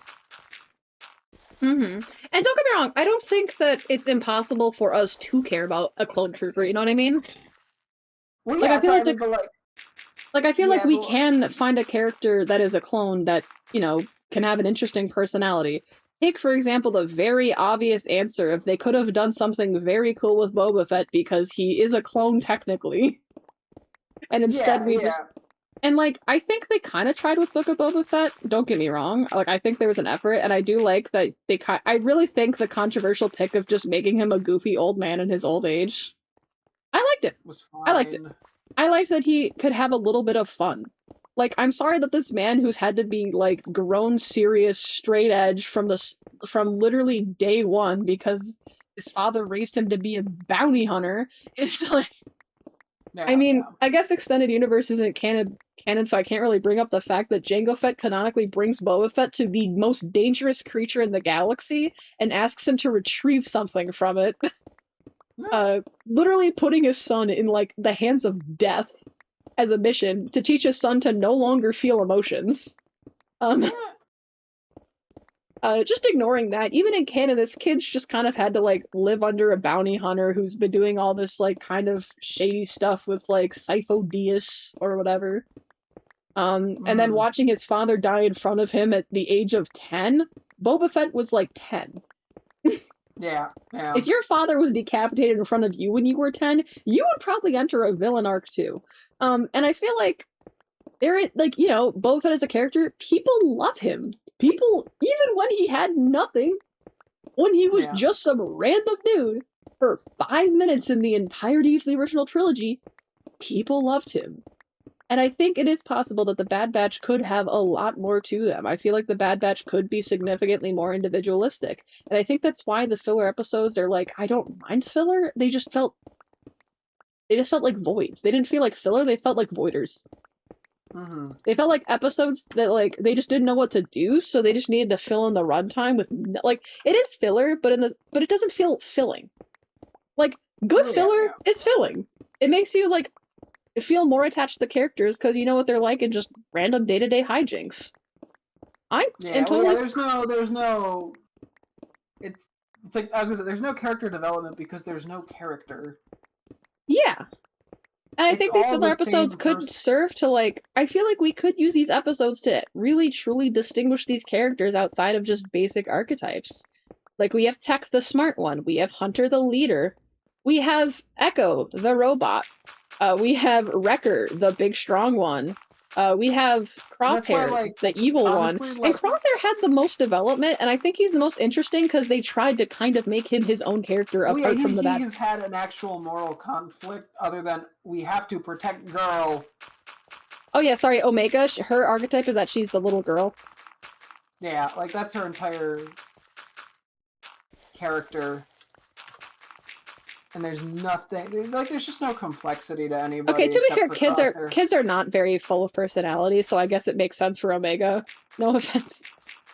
Yeah, but Um, I mean, even then, like, kind of think there's got to be examples of Greg Heffley. Sorry. there's got to be examples of Greg Heffley. Yeah, I so just there's meant the I was thinking movie, of there's the book, there's the animated movie. I was just thinking of like children that had like personality, and I think Greg is funny because he's just evil, like just Nah. downright the worst child ever. Like I know that he tries to get us to hate Manny, but the real villain is Greg. Greg broke his friend's arm and tried to make it about himself. He tried to get clout by saying, "Oh yeah, I'm the guy who broke the arm, by the way." Yeah, but did you hear he did break his arm? I just keep thinking of when Greg literally told Rally, "Your broken arm is the best thing that's ever happened to you," when they were in a fight. Uh, So true. Go off, Greg. Because I think it just so happened to like get Rally more attention from people because girls were like, "Oh, I'm sorry that your arm broke. What happened?" Uh, or that Rally was just a generally likable kid, and so people liked his comics because they thought Rally was genuinely funny, and Greg couldn't handle it because he was jealous, and so he tried to ride off of Rowley's fame, and nobody liked that. I like you even trying to be like, "No, Rowley's supposed to be under me in the social circle, you guys. Come on." Like I don't know, and I think I just wish we had like more depth to it. Like I think if it's a show that's supposed to be character focused, you're kind of supposed to do something. Care. Care. It's you have to put the care in character, Mm-hmm. and these people don't like I care about Crosshair the most for very obvious reasons, and it's because they actually developed him. They actually developed him as a character. They Yeah. gave him a Well, character yeah, arc. once again, yeah, he's the only one with any actual conflict or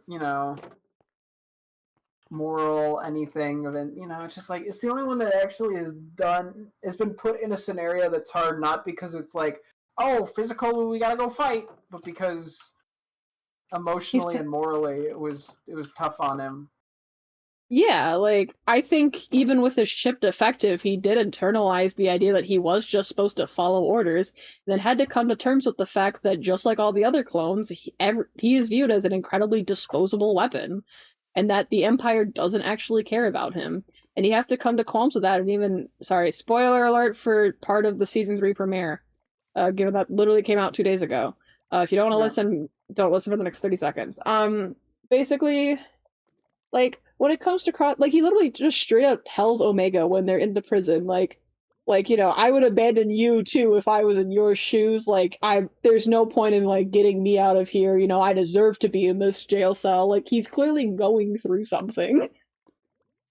This guy feels like Mm-hmm. he needs to like kind of atone for the sins of like, not realizing that he was kind of going against his own kind by doing this, and that the only people who actually did care about him he abandoned.